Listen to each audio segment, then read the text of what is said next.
Welcome to the Week in Sports Cars from the Marshall Pruitt Podcast, presented by Cooper Tires, and also presented with one of my dear friends, a fine standard of reference for sports car reporting, that being Graham Goodwin of...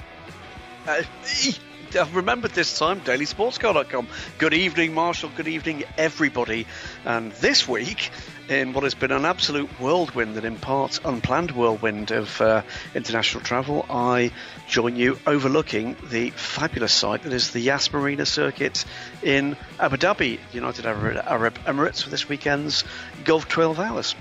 And if I was actually a really good friend, I wouldn't have done what I just did, which was try and trick you. Because normally I pause and wait for you to say your name, but I said your name this time and waited for you to fill in the dailysportscar.com. But, I'm a stinker, aren't I? So, Mr. Goodwin, you have been, no joke, on the road for 4 weeks straight. Santa Claus is almost here. This is the time when most normal folks... and I guess I'm just saying that you're not normal, would be recharging batteries. You, on the other hand, are burning those batteries down, going from track to track, Middle East, Asia, etc. I know you'd like to get home, and I know we'd like to get you home so we can get back to our regular Tuesday, Wednesday recording schedule, too. Well, absolutely, and I think I'm missing, my girls, my cats, and my couch, not necessarily in that order, although the girls obviously do arrive first in that list. But all I can say to you on that front, on the Father Christmas front, is my God, Amazon's been handy this year. But this is, I think, the 5th consecutive weekend at a track. Shanghai for 2 weeks, then Bahrain, Fuji, and now into Yas Marina. But there's been some good racing, some great stories, some more stories still to come from all of those race meetings, and lots going on here with some very new, well, I say metal, carbon fibre, going to be doing the rounds, and been watching and listening to some of that today for the very first time. So if you are a brand new listener to the Week in Sports Cars podcast, thank you, first of all.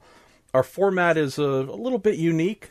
I am and have been a sports car reporter for more than 10 years now, and come into my role having been a mechanic, engineer, and all kinds of things, working for racing teams for 20 plus years prior to that. Graham has been all kinds of things and has been a sports car reporter for longer than I. Graham primarily is on the World Endurance Championship, ELMS, and Asian Le Mans Series fronts, also with some SRO and fun 24-hour series stuff thrown in. I'm primarily North America, IMSA, World Challenge a bit, and do get and have gotten from time to time to do fun international stuff. Covered 24 Hours of Le Mans 10 years in a row. So, but yeah, I'm kind of the North American portion of the show. Graham is the European and international angle. And there are many fine sports car podcasts in the world. Our format, we have shifted to, and I think been really happy with for the past, I don't know, Graham, 6 months maybe, or longer? Maybe longer. I think it's longer. Yeah. Instead of Graham and I just rambling among ourselves on whatever topics of the week, we've really shifted to a listener-driven format. Folks send in their questions via Facebook, Twitter, Reddit, Carrier Pigeon, you name it. This is truly driven by y'all. The questions you have about the events that just took place, some things that have been announced in the news, and we have fun from there. We've seen some other podcasts that we enjoy. We've also seen some others that we once enjoyed that unfortunately have maybe fallen into just reading headlines off of the page of sports car racing news sites. But regardless, this is our little corner, and thanks for being here. Where should we start? Because we tend to break things up, Graham, into buckets of categories: IMSA, SRO World, GT3, Stefan Rattel, WEC, and everything in your world. Where should we start the party? I think, in the spirit of making America great again, we should go with IMSA. I'm not going to build a wall around it. I think we should go with IMSA. Well, thank you, and I love the implication that, yes, America isn't great, but we're going to make it great again. Gosh darn it. We don't really talk politics here, although Graham has a deep background in such things. But yeah, well, and finally, we try and keep the show to about 90 minutes. Sometimes it goes over. Existing listeners have great fun in pointing out my absurd lack of ability to tell time. So when I say, hey, we've got about 20 minutes to go, a Pruitt 20 minutes is usually an hour. So, but we're seriously trying to stick to about 90 minutes. Genuinely, it's driven by the volume and quality of questions. We've got a ton this week. So with no more ado, let's get going with IMSA. So as you mentioned, we're coming off of the final non-series test of 2018, that being at Daytona International Speedway on Tuesday, where Michelin invited select teams to come and sample their tires prior to the official Roar Before the 24 test. All teams, everyone has to come out and play first week of January, but spoke with a number of teams while their testing was going on, and it sounds like a lot of happiness is in place. Not surprised, Graham, and this isn't blowing smoke. Yes, Cooper Tires is our sponsor. We love them, absolutely, but we're also not going to shy away from saying that Michelin has certainly captured the hearts and minds of the IMSA paddock already, and talking about other tire brands is something we do because that's part of everyone's world. So really glad to hear that many teams who either hadn't had a chance to really get in and get a feel for the Michelins before the Roar came away feeling very happy. But that's not a surprise, right, Graham? We've known this for a really long time in IMSA, in the former ILMC, at the 24 Hours of Le Mans, so on and so forth. American Le Mans Series, Michelin has really been a brand that wins and produces speed and quality. So just great to hear confirmation of that from those getting first runs. Well, certainly worth saying as well that their application to the task in hand, the plan that developed with the Michelin Encore race meeting and effective lengthy test at Sebring, what was it, last month? That was all in place at the very beginning of this year. I remember sitting down at Sebring with senior management from Michelin. They were telling us then around the plans they got to expand the number of engineers they're bringing. They've got a full understanding of what the logistical changes were going to be. They'd up the ante even with the communications staff as well. So they came into this with eyes wide open, and that planning happened very, very early indeed. And they seem to be delivering on that. Well, some of our questions are in and related to this. Since I tend to serve up the WEC and whatnot questions to you, do you want to kick off our IMSA fun here? Well, I mean, it's been a heady week for announcements, and particularly about GTD. Let's go with Johan Heredia. How is the GTD car count, as far as you guys know? And we'll add into that Sean Caldwell, who points out that BMW have announced their GT and GT3 programs this week globally. And Sean didn't see a mention of Turner Motorsports. Have you heard anything? Well, to Johan's question, my keyboard, I need a new intercooler for my keyboard because it seems like we have a brand new update or announcement in GTD about once an hour. We've had the FAF Motorsports team from Canada announce just again today that they are expanding from their initial plan of doing the Sprint Cup, the shortened GTD season that excluded the endurance rounds. They've now expanded that to do the full season. Zachary Robichon will be in for that. They've got a couple of other Porsche affiliated folks. We've had a couple of announcements like this, just more, hey, we're going to do more than we said in the past. We've had one team change from Porsche to another brand, to an Audi. We've got it just seemingly, and this is more of a general expression, but I am shocked, Johan. I'm really shocked at how much stability and growth is taking place in GTD. We've got Carl Thompson's Compass program, the Compass Racing Team. They will be debuting in May at Mid-Ohio with their new McLaren 720. That's a manufacturer we have not had in GTD. Obviously, McLaren's been fairly strong for a number of years now in World Challenge, but boy, they're just from the roster of team names, more speed coming in. That's going to be fairly darn awesome. We've had Park Place commit. We know that Patrick Lindsay, the team owner there, was really trying to do big things in the WEC last season with the Project One effort, but that's going to be a really, really strong effort with Patrick Lindsay and also Patrick Long. And again, just seems like from team to team, we're hearing lots of positivity and growth and opting into IMSA's GT Daytona / GT3 based class. There's another topic carrying over from last week, might be the biggest news of all, and that's the defending champions, Paul Miller Racing. Despite some other, another outlet really pushing the concept that they were heading to World Challenge. No, they're not heading to World Challenge. Ryan Hardwick is in. They have their first real, Graham, true customer driver bringing a sponsor. It might be a little bit of splitting hairs, knowing that Brian Sellers' former Pro-Am teammate Madison Snow was bringing some funding with him, but it wasn't a traditional, hey, the seat's just open, whoever shows up can get it. This was a true, we love the kid, we're working with him, he helps us with the budget, but it was a tight-knit family thing. This is the first time they've really kicked things out to say, okay, well, if we can't continue with the, quote, family function, what's our best option? And they found it and recommitted to IMSA.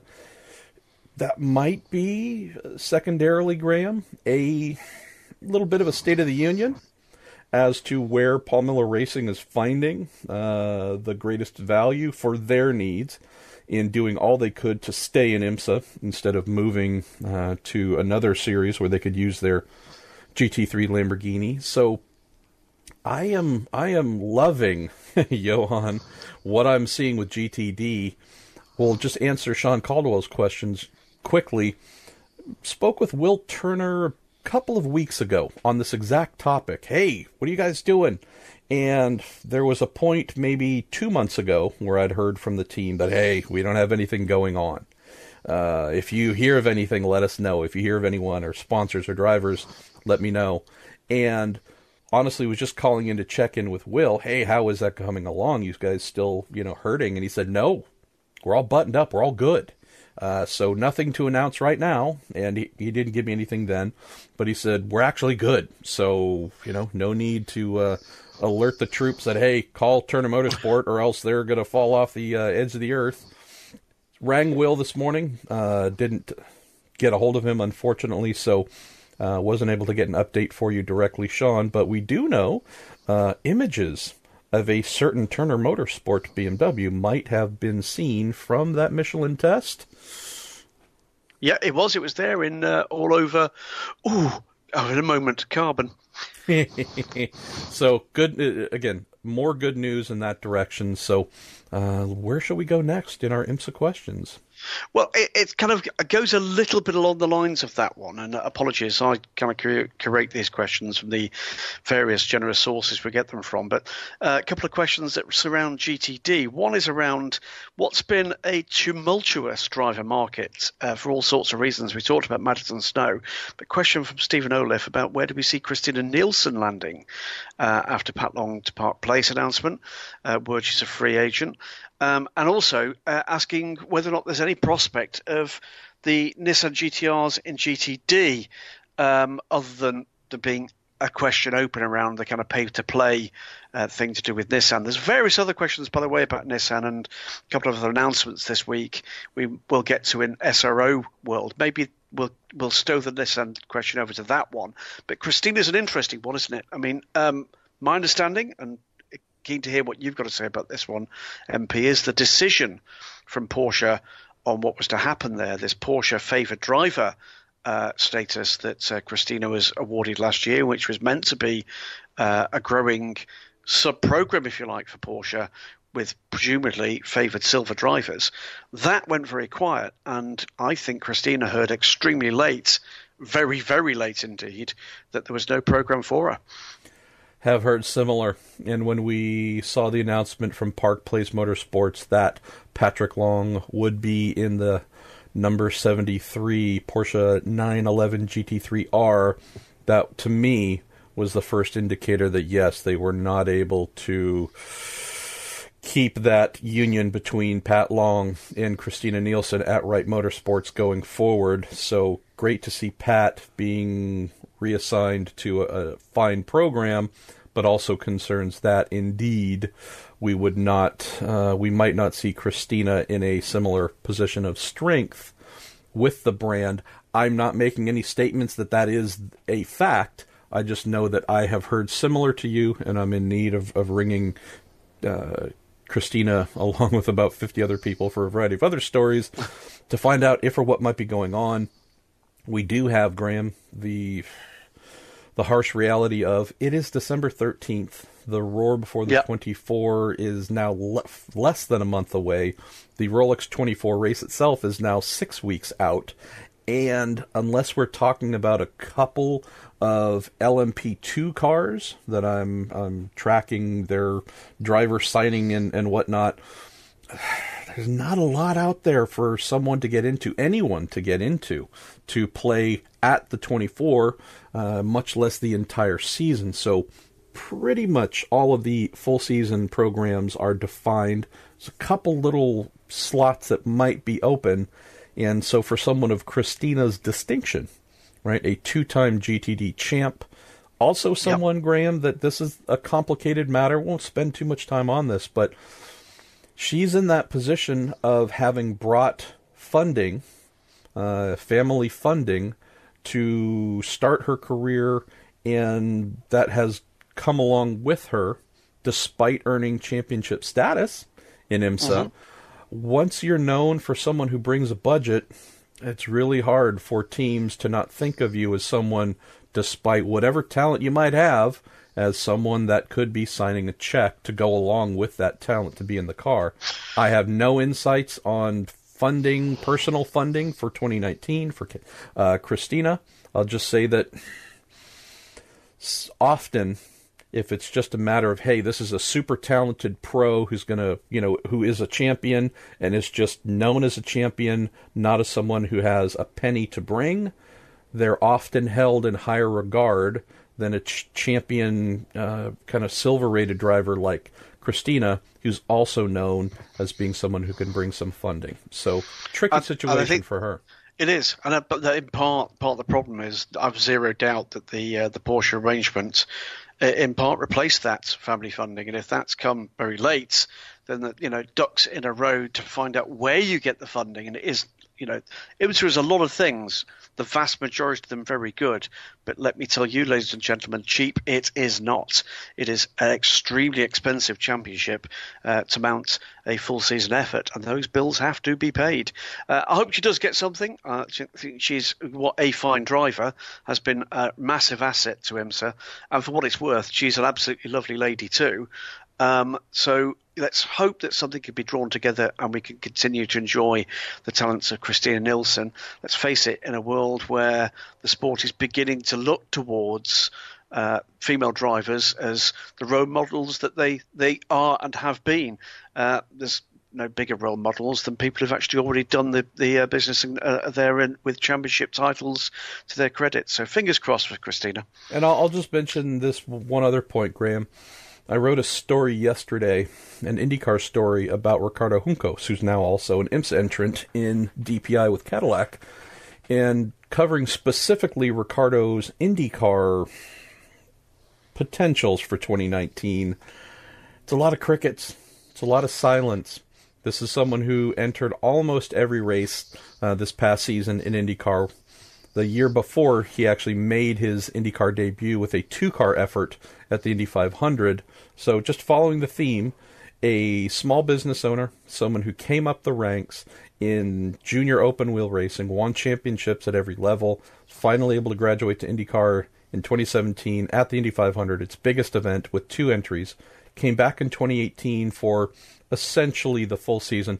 Couple of drivers in and out, trading the car between events and such, but was there for almost the full season with 1 entry. And here we are going into 2019. A couple of months left. So we're obviously hoping that Ricardo will be able to sign an IndyCar driver or drivers to be in that chassis. But there's the potential of a very bad sign for the series What if a guy who has worked his butt off, done everything the right way, tried to grow and improve his team, ends up sitting on the sidelines while being one of the great people, a person of great interest, Ricardo being from Argentina, essentially living the American dream. What if that dream stalls? What does that say about the series? Is that a warning? Is that exposing cracks among the growth and constant improvement for IndyCar? At least as I think of it, I think we have the potential for a similar thing here with Christina, someone who has won multiple championships, has proven that women are just as badass as men. And again, that's not a thing to prove, but unfortunately there's still some Cro-Magnons in the world who believe that there is a disparity. But regardless, I just think of Christina in a similar way to Ricardo, all of the positive things that he represents to IndyCar, not having him on the grid or just scraping onto the grid for a race or two after big first 2 years for him. That'd be pretty bad. As you mentioned, that canary in the coal mine. I think of the same thing for Christina and IMSA, maybe in an even bigger way, because she has become the role model of woman champion, someone who, again, highly respected, eloquent with her words, just represents all the positive things.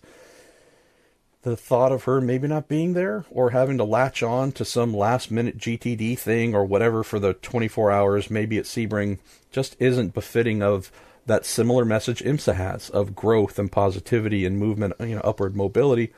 You might counter that and say, but hey, Pruitt, you idiot, isn't the Meyer Shank Racing Acura, the number 57, the all-female lineup with Jackie Heinricher, with Catherine Legg, Anna Beatriz, Simona Di Silvestro, and Kat and Jackie for the full season? I mean, that's all women. So if we lose Christina, is that a big deal? How's this? Christina's the only champ among all of them in IMSA, and that's a big promotional tool, and I think value add for the series. So just back to health and interest for the series, Graham. If there's a way for IMSA to quietly get involved to try and find a home for Christina in an entry, if it involves pulling some dark funds from wherever to help make that happen, I'd raise my hand and say make it happen, because if without her, I think it does expose some cracks that, you can be a champion. You can also be right out of the series too. And Christina's just not one of the drivers I would look at and say, yeah, that would be fine. So let's go crack on with Adam Bowman, who another 2 teams in this instance that there've been some questions around their programs. I know we know partially the answer to one of them. What's the word on Risi Competizione and Spirited Daytona for 2019? So we just heard, and it wasn't a shock by any means, just heard last night confirmed that Risi will be back for the Rolex 24 only. Only Miguel Molina has been confirmed in the car. He tested on their behalf on Tuesday. That was Michelin, at least in the North American side, wanting to get a read on their rubber, their new 2019 GTLM rubber on a Ferrari, having done plenty of preseason testing with Ford and Corvette and otherwise. So that was filling in an informational void for them. Interesting to learn, having spoken with Ryan Briscoe of the Ford Chip Ganassi team, that yes, although Michelin's will be new to all of the other classes, Graham, for 2019, that doesn't mean that GTLM has been overlooked, as in, hey, you guys already have a tire, it worked well in 2018, you're just going to stick with what you got, what we're doing for everyone else is new. No, indeed, there's new everything for GTLM too. So it was good of Risi to make the car available, and also great for Michelin to make sure that they got some time to learn about the Ferrari 488 GTE chassis with them in motion. After Daytona, though, cannot say if or what they might do. Do I think that Giuseppe Risi, being A, an awesome human being, B, a lover of motor racing, and C, someone who has won Sebring in the past, would rock up for that event as well? Again, would not surprise me at all. They're kind of stuck, to my knowledge, though, Graham, and I'm hoping this might change with a quality funded driver or two, but the support from Ferrari that helped make the Risi Competizione Ferrari a season-long combatant in IMSA and ALMS for many years. That having gone away for the most part, which restricted them to 3 races last year, I haven't heard of anything that would solve that puzzle. That's the thing that worries me, and I think worries others who just love the team and want to have that additional brand in GTLM that makes sure that there's a Ferrari to keep the BMWs, Porsches, Fords, and Corvettes honest. So no news on that, but I know that we are hoping to hear good things from them. And the last question that you asked, and I would say that it's kind of funny because my brain is farting a little bit.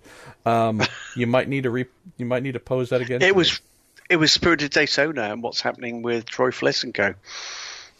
Gotcha. I have not heard a thing from them. I have heard that there's not a lot of positive things, unfortunately.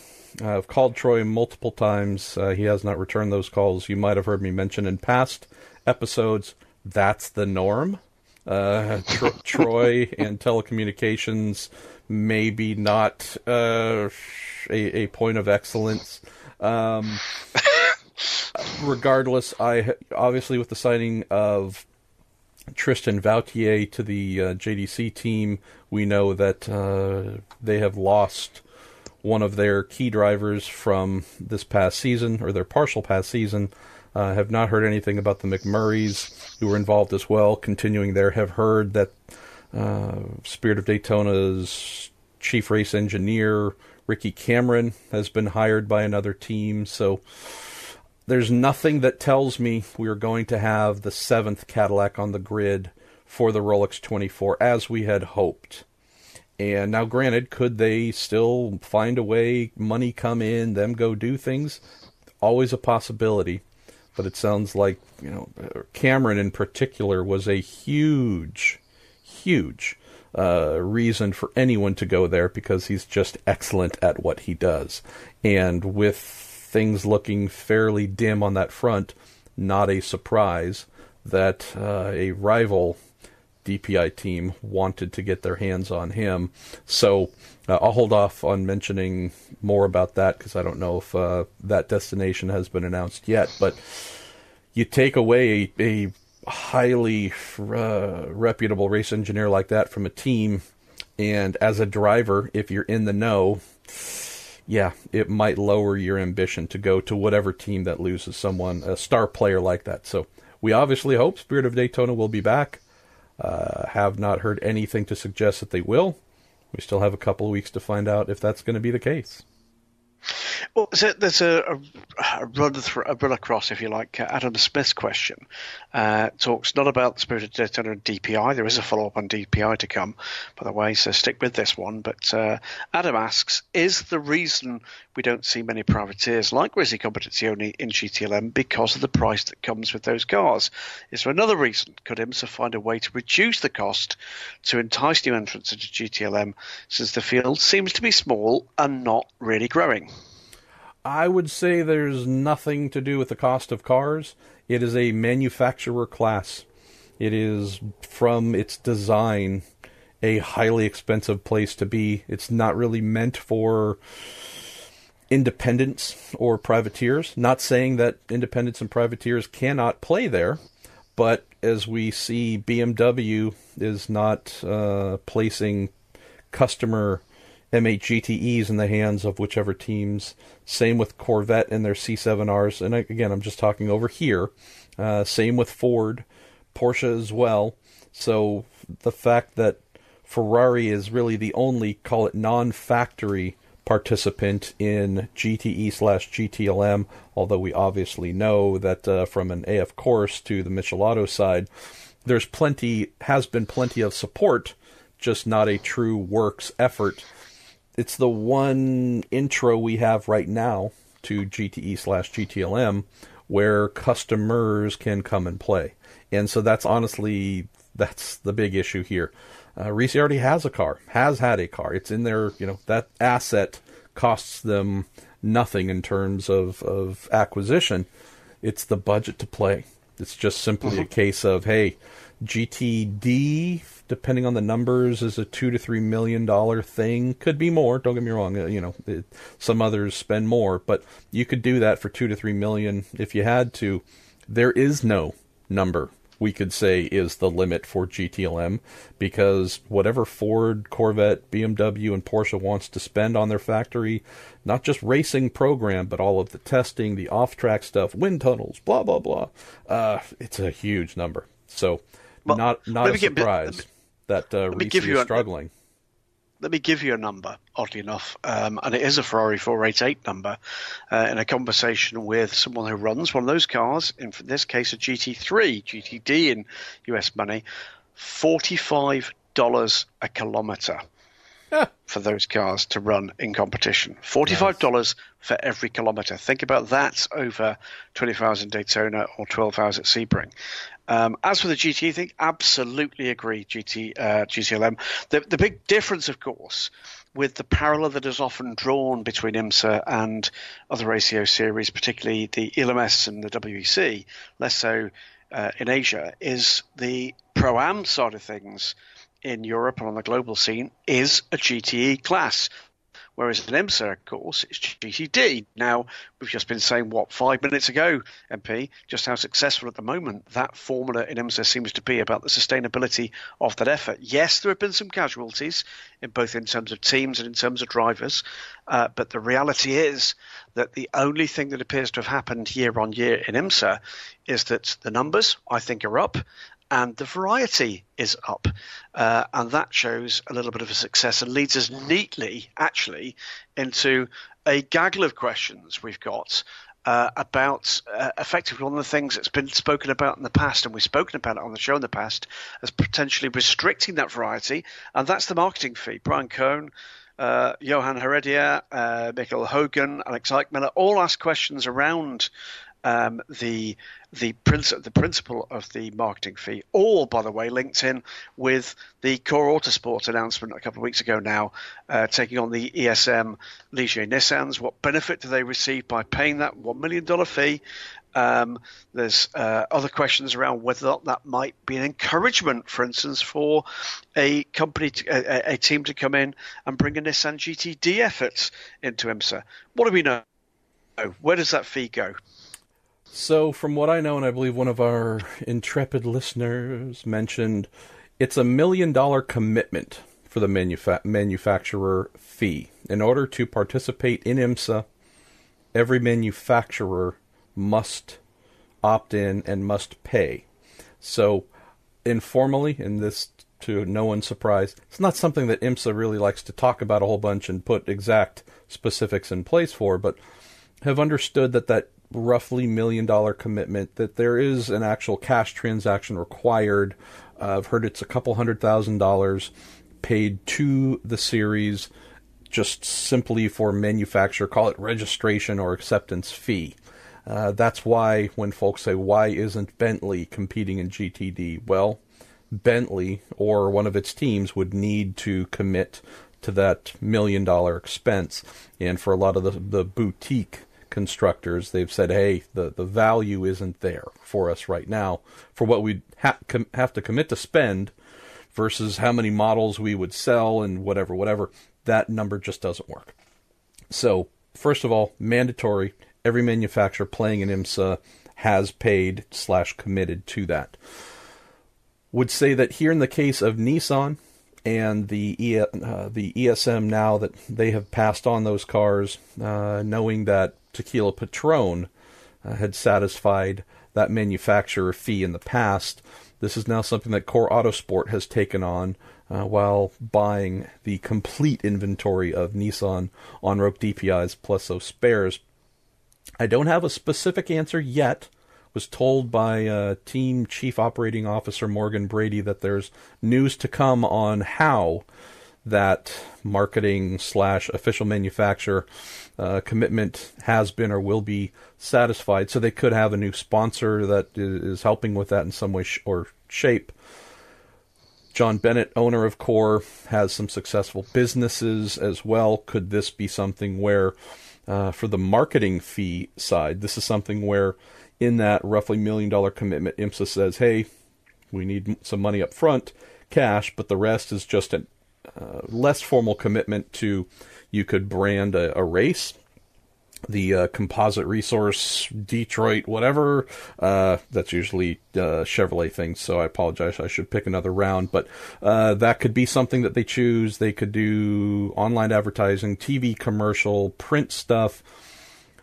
I would say that in what we were fearing, Graham, when we were talking about a miracle of what's going to happen, are the Nissans going to be back, there was really one team and one team only that had the finances and probably the willingness to step in and say, hey, we've wanted to play DPI. We've just gotten a heck of a bargain on these things.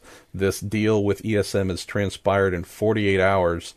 And we also have the ability financially to cover off this manufacturer fee. That was core. It was this perfect storm of interests and ability.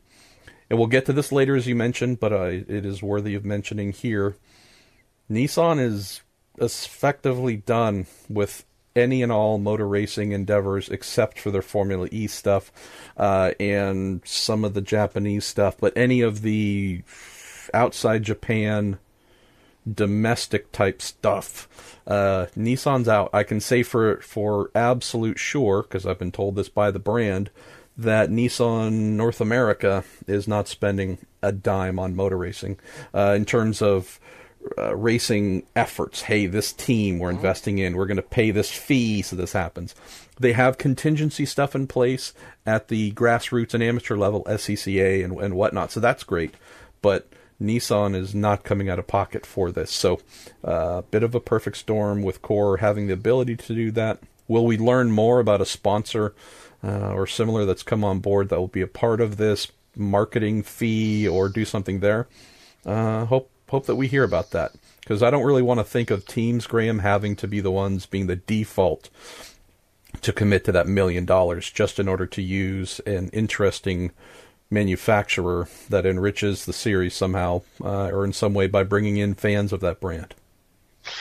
It's a good moment, actually. It actually dipped slightly out of IMSA questions and into that wider question. We've got a couple of questions, Jordan Hotwood and Maddock UK, asking around that series of, well, not really Nissan announcements, but Nissan confirming what they'd done to release a couple of very long-standing drivers, Alex Buncombe, who's been with the brand for 11 years, and Lucas Adonis, who's been with them for a decade and has raced alongside Alex with huge success, including a Blancpain title with the Nissan GTR and Nismo GT3.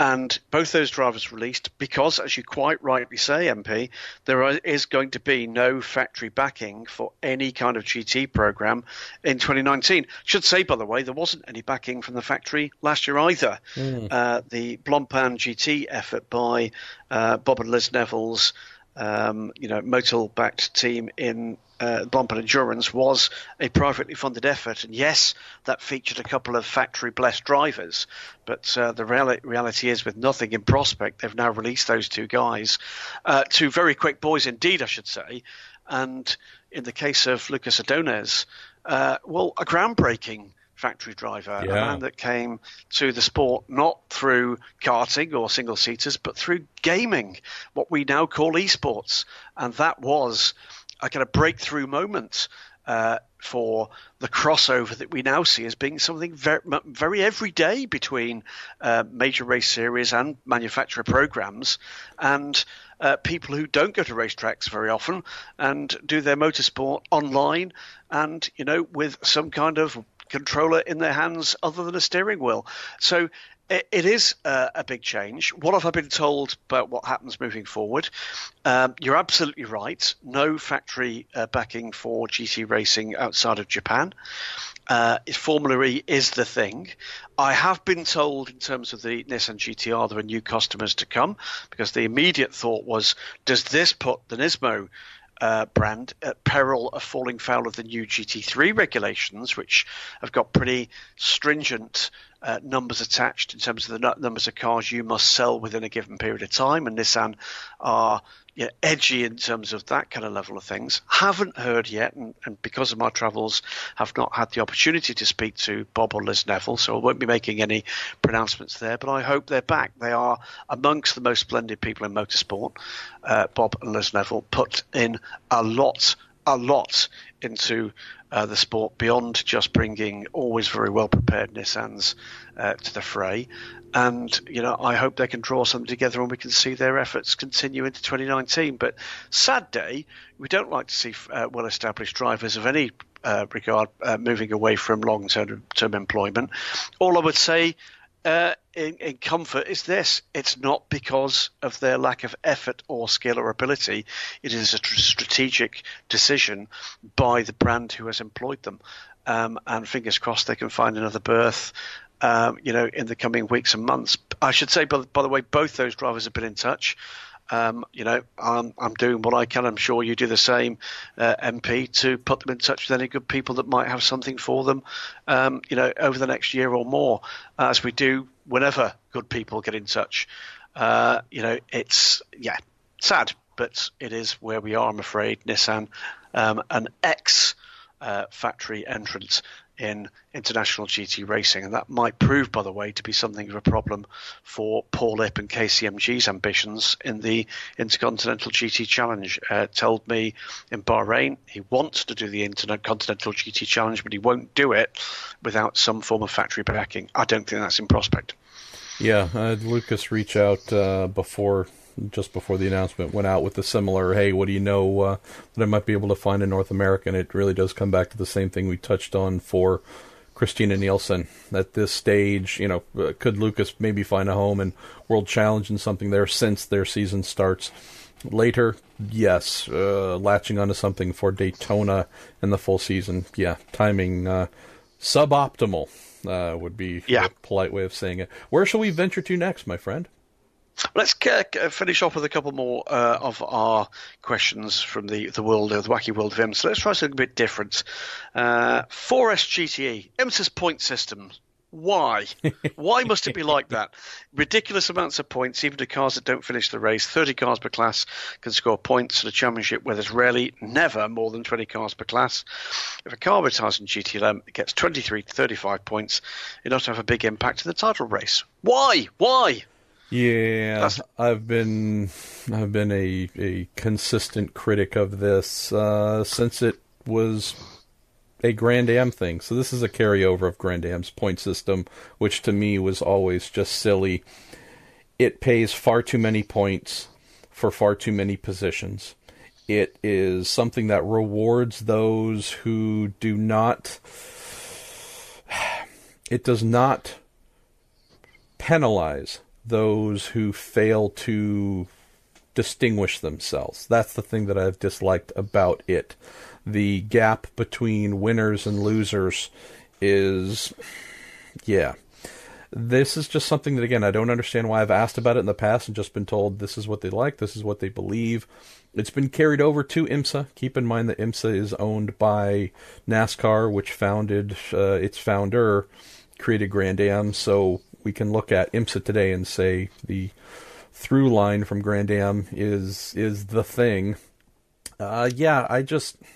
What I hate about this, and again, I seem to mention this on an annual basis, is once the season gets rolling, it is very hard to make any significant changes among championship positions because the differentiators in points payout makes it where you can kind of sort of just hang around, and if you've gotten off to a good start, you're almost baked into a championship.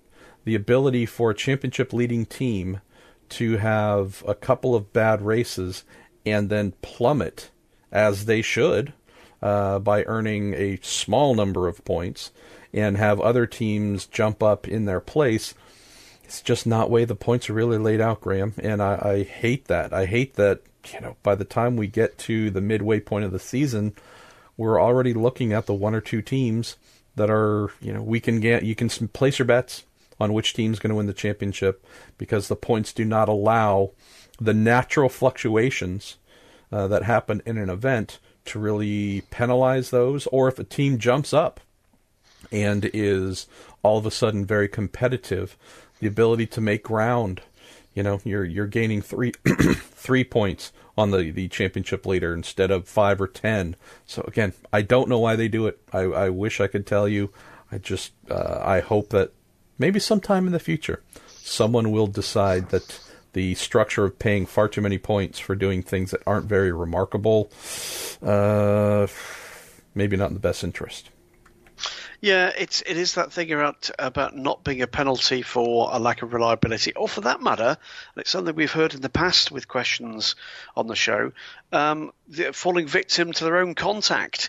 And it does seem particularly strange in such a long season, I'll be honest with you. I'm a big fan of a kind of a point system that just rewards success and punishes failure. That's supposed to be what it's about, isn't it? Rewarding excellence. Cracking forward, one quick point, this one from Douglas Holtzman, someone who heads to the Rolex 24 every year. One thing Douglas misses is the view at the bus stop, watching drivers be optimistic under braking, provides added entertainment. Who does he need to talk to make it happen? He'd even take, he says, a small temporary bleacher. Yeah, well, I, again, cannot disagree here. Unless you are given access, which you need actually, I don't believe a media credential will get you in there. You need a photographer's vest or tabard to get through. That whole section is really cordoned off very heavily. So there was once, and who knows, you never know what might be coming, but there was effectively a large grandstand, bit of a flat viewing terrace that was placed just on the exit of the bus stop on the outside of the track where you could see what was happening. I think that's gone away. Who knows if it'll be coming back, or if it's already come back. I apologize for being daft on that bit. But yeah, it is fun. It is genuinely fun. Even just as a photographer, once you get to where the gate opens, you're in for a good long walk just to get to the bus stop chicanes, and which means it's far away from fans to actually see things up close. There is a large mound from the backside of it. If you just wanted to stand and watch the cars go from right to left through the bus stop, you can't for the most part, because there's big things obscuring your view. And it's a long distance from either side, either exiting. You can see a little bit of cars exiting the banking NASCAR turn 2 to head down the straight, but the back straight to the bus stop. But again, it's a long ways. You'd need binoculars, really powerful binoculars to enjoy. And you can see things up a little bit closer on the exit of the bus stop, what would be the infield of NASCAR turn 3. But the real fun bits, which is people locking up brakes, making ill-timed dive bombs, and so on. Yeah, the best viewing, unfortunately, for the bus stop is your tablet, your mobile phone, or a television, because that's the only place you're going to get a zoomed-in view, unless you are an accredited photographer with a vest that'll get you there. So I feel your pain. Me too. The one thing I'd say, of course, is adopting Marshall's solution, not the photo vest, by the way. Got no reason to be out there. Please don't try and find a reason.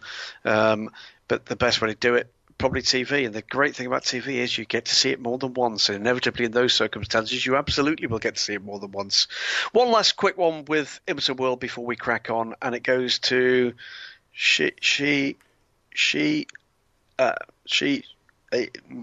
You're not having Shea a stroke, Adam. are you? Okay, Shea Adam. Good. All right. I'm glad you got that out. Okay. Never heard of her, but thank you for writing. No. First-time writer. Don't know if she's ever listened, though. Might just be someone who poses questions without listening. Probably just I'm rocking in a chair somewhere covered with cats. I tend to think covered with cats and just murmuring quietly to herself on matters of sports car notes. But Shea says, what big team do you wish was in IMSA racing? And what IMSA team do you wish would branch out and do more racing in other series as well? Well, funny you should ask, Shay. And we're giving our friend Shay a little bit of a hard time. We love our Shay Adams. She of awesome pit reporting for a variety of outlets. And congratulations, Shay, on your career just continuing to grow and expand.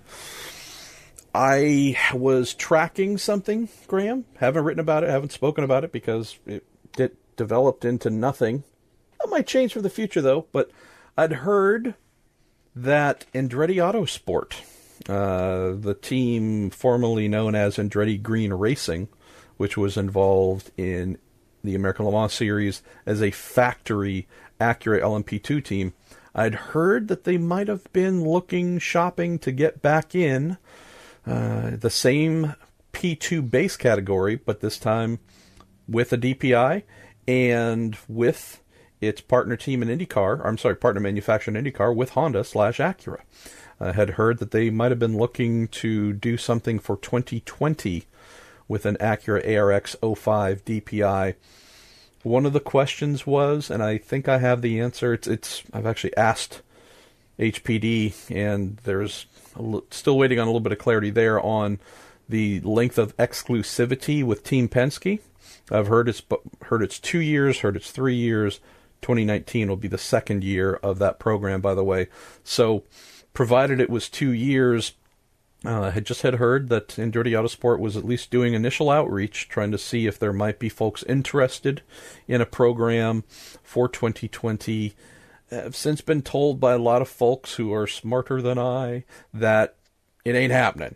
Now, again, provided the cars are available and HPD had an interest in expanding its team base, boy, I'm telling you, the team that I'd love to see back, it would be AGR, because they were beasts when they're in the ALMS. They do across the board a phenomenal job of marketing what they do, promoting what they do, and that's just something that IMSA could definitely use. Another big name team, one that's involved in Formula E, Rallycross, IndyCar, obviously, just involved in a lot of disciplines, also down under with the Australian supercars. Would love to see them back because I think their profile is big enough where it would produce some sort of bump. And I also love the idea of non-exclusivity with Team Penske in the years ahead so that we can have more than 2 ARX 05s playing. So who knows? Maybe a year from now, Graham, we'll be talking about the announcement of Andretti Autosport coming into IMSA. Just been told that, maybe not at this stage. Well, remember, we've had them involved in a kind of supply context, handling the United Autosports, or at least in part the United Autosports efforts in LMP2. So they've kept their hand in, and with no little infrastructure involved in that. So, it's a motorsport business. They're going to be looking, aren't they, to do what they can to stick close to where things might be. As for a team that you might actually want to be coming in IMSA, you might want to be doing other things. Well, I was tempted to say the Racers Group, but that Racers Group did NASCAR, didn't they? The Racist Group. No, that's not the same thing, mate.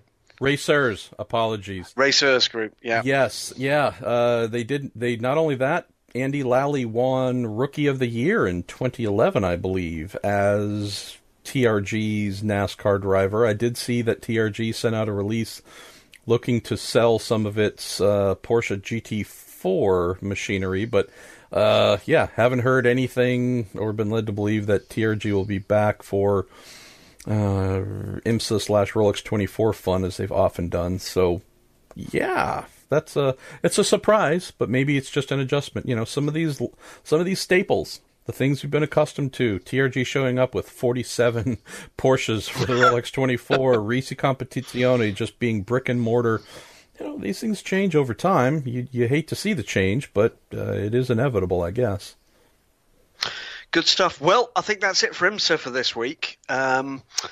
Your choice, mate. Where are we going to go now? Well, because again, timing and apologies, the 2020 regulations, hypercar, car, whatever we might call it, there's lots there that we have been asked to opine on. So let's go to your world. Let's go to maybe actually instead of car, which is our original suggestion for the class name, we should just go with Graham Goodwin's Hypercar is the official name, since you're our guy covering. I mean, yeah, exactly. I mean, you're the guy there covering it, so I mean, that's the least they could do. If they really loved us, that's what they would do. Let's go to ACO World, mate. And so, since you have been incredibly fine in serving up IMSA goodies for me, now it is my time to serve up ACO-related fun for you. So why don't we kick off with actually a topic I was just farting around with. Go to our man Ryan Terpstra.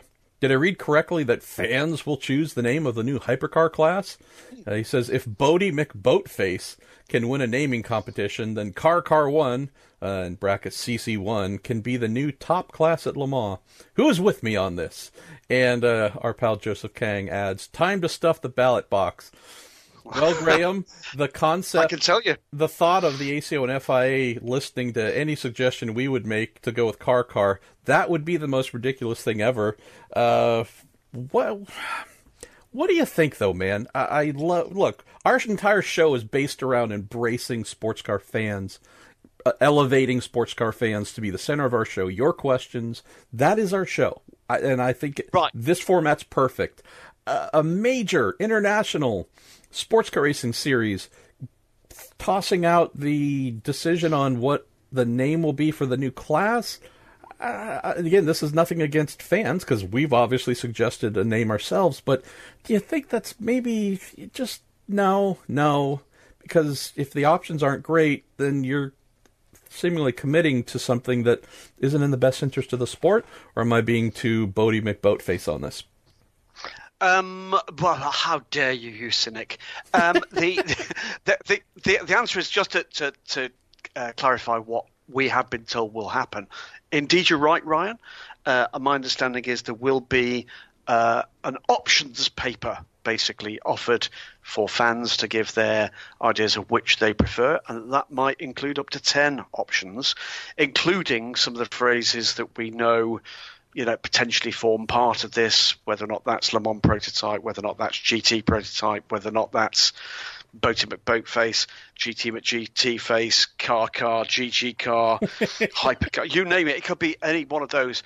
I hope that my good friends at the ACO and the WC do not fall into a bit of a trap they set for themselves, which is those options perhaps feature, how can we put this gently, slightly poor English, because things can be lost in translation. I do think it's very much a positive that gets the fan base involved in that decision.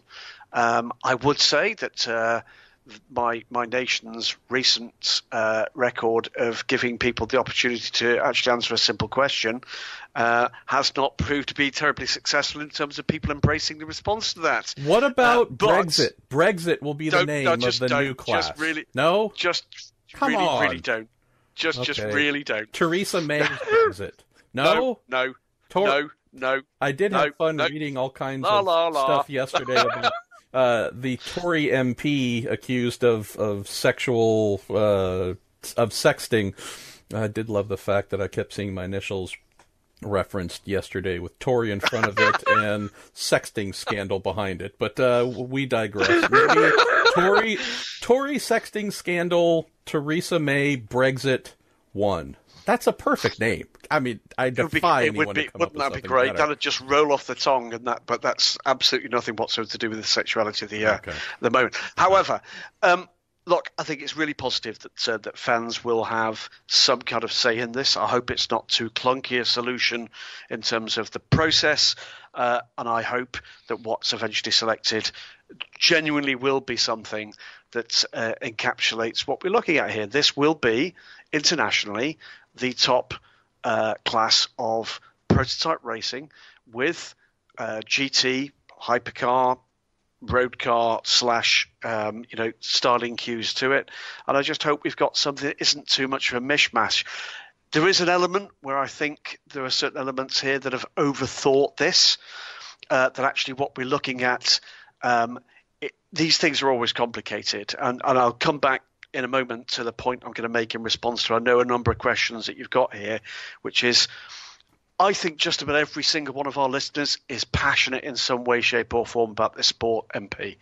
And I'm going to say one thing right now that I would urge you all to do, which is get a copy of the new regulations and read them. And by all means, come back and ask some more questions having read them. But read the regulations, because you will learn an awful lot more by reading that document, particularly in its non-original English, than you ever will, even by asking us the questions. And you will become more informed in the debates that will happen for years from now. Because one thing I would say about the debate that has actually happened here, with a couple of very honourable exceptions, and I would put the case for the promotion of this for our good friends at Racecar Engineering, Andrew Cotton and his staff. Brilliant job there of unpicking what's been done. As, by the way, while I was on a plane, guess what? On a plane again, did Stephen Kilby at Daily Sports Car for DSC, and with your assistance for Racer as well. And I would just say this. When you see that first tweet that actually says the regulations are dropped, don't put too much store in the people that actually chuck in what they say is a definitive rendering of that 6 minutes later, because that is not going to be the definitive answer as to what goes on. That's just ridiculous. Being first to that extent, frankly, is a stupid thing to do. And that caused a huge amount of confusion with a large number of people that do care about the sport. I'd much rather in that regard do what the sensible people did, which was take time to actually read through what the regulations said, time to actually analyse the statements that were being made by a number of people involved in this one, and time to put that together in a way in which people who have got a genuine interest in the sport and a genuine interest in the future of that sport can actually gain something from, rather than, to be blunt, just chucking clickbait at the internet. A ridiculous thing to do in the circumstances, and that didn't help what has been a confusing position. So there you go. Number one, yes, Ryan, you'll get an opportunity to have a say. I do urge everybody that cares to actually take that opportunity to respond, and respond constructively. Hashtag breaking exclusive scoop. Let's see. Well, let's continue our dive here into ACO World. Let's see. I mean, we have many, and we're trying to stick to our hour and a half-ish, maybe with a little bit of overtime exception. Let's see. Here we go. This is definitely a Graham Goodwin special here, which comes in from 97_NS09. I love the numbers and letters choices for screen names that are so unique that pretty much the person who comes up with them might be the only one who knows what they mean. With spaces being limited and highly sought after for the 24 Hours of Le Mans at the present moment, we are increasingly seeing more teams entering numerous championships looking for that automatic entry. And last year we saw 4 entries from a few teams. Do you know if there is a maximum number of entries per team? And what are your thoughts on limiting the numbers of entries per team to 2, thus enabling teams which have supported ACO rules in their racing for the last few years who've missed out on gaining an entry? And I think, again, this is maybe, Graham, just driven towards the running around to various championships to try and get that automatic Le Mans entry, possibly marginalizing some of the Le Mans specific supporters who are finding themselves increasingly on the outside looking in? Well, I think in part it's a reference to what's happening in the Asian Le Mans Series this year, where we've got a fine gaggle of European teams coming across, and actually, for one thing, doing 2 things. One, it's great racing. 2 is it is giving some of the Asian teams and drivers that are taking part in the championship an opportunity to actually measure themselves in real world against the kind of teams that we're doing battle with if they get to Le Mans, which is where most of these guys want to go.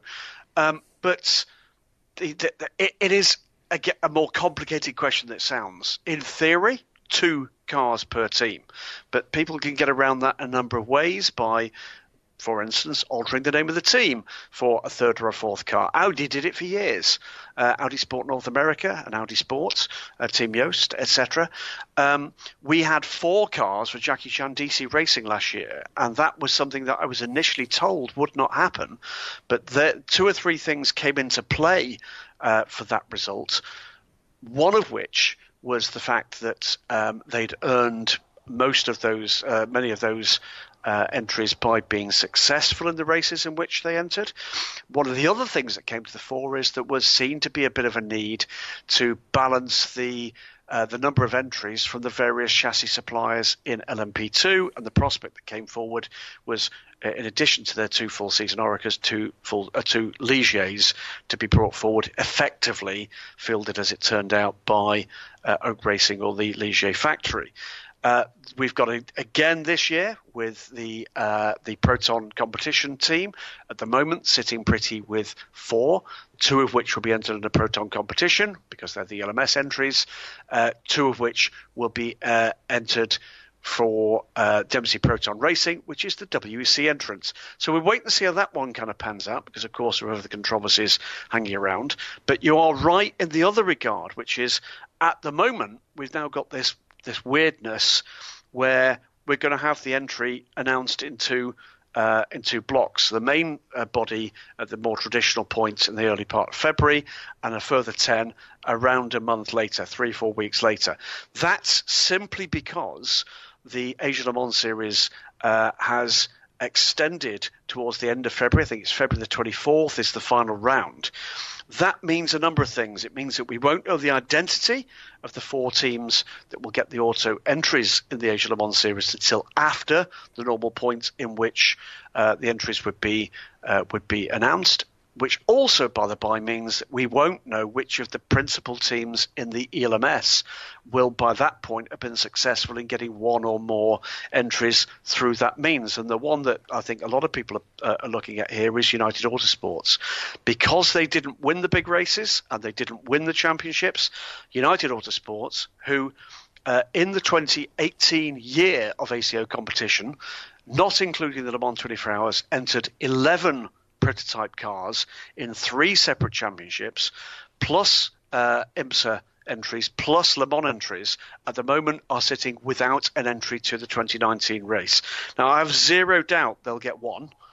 I have considerably more doubt that there is an absolute entry for them with 2 without winning in Asia. They're not the only team by any means. There's a lot of, for instance, very pretty well-placed French teams that at the moment don't have an entry either, but there's going to be a massive, massive squeeze on, in particular, the LMP2 teams in the European Le Mans Series getting any kind of entry at all this year, and that's one of the reasons why you're going to start to hear about teams stepping up to the WEC in next season.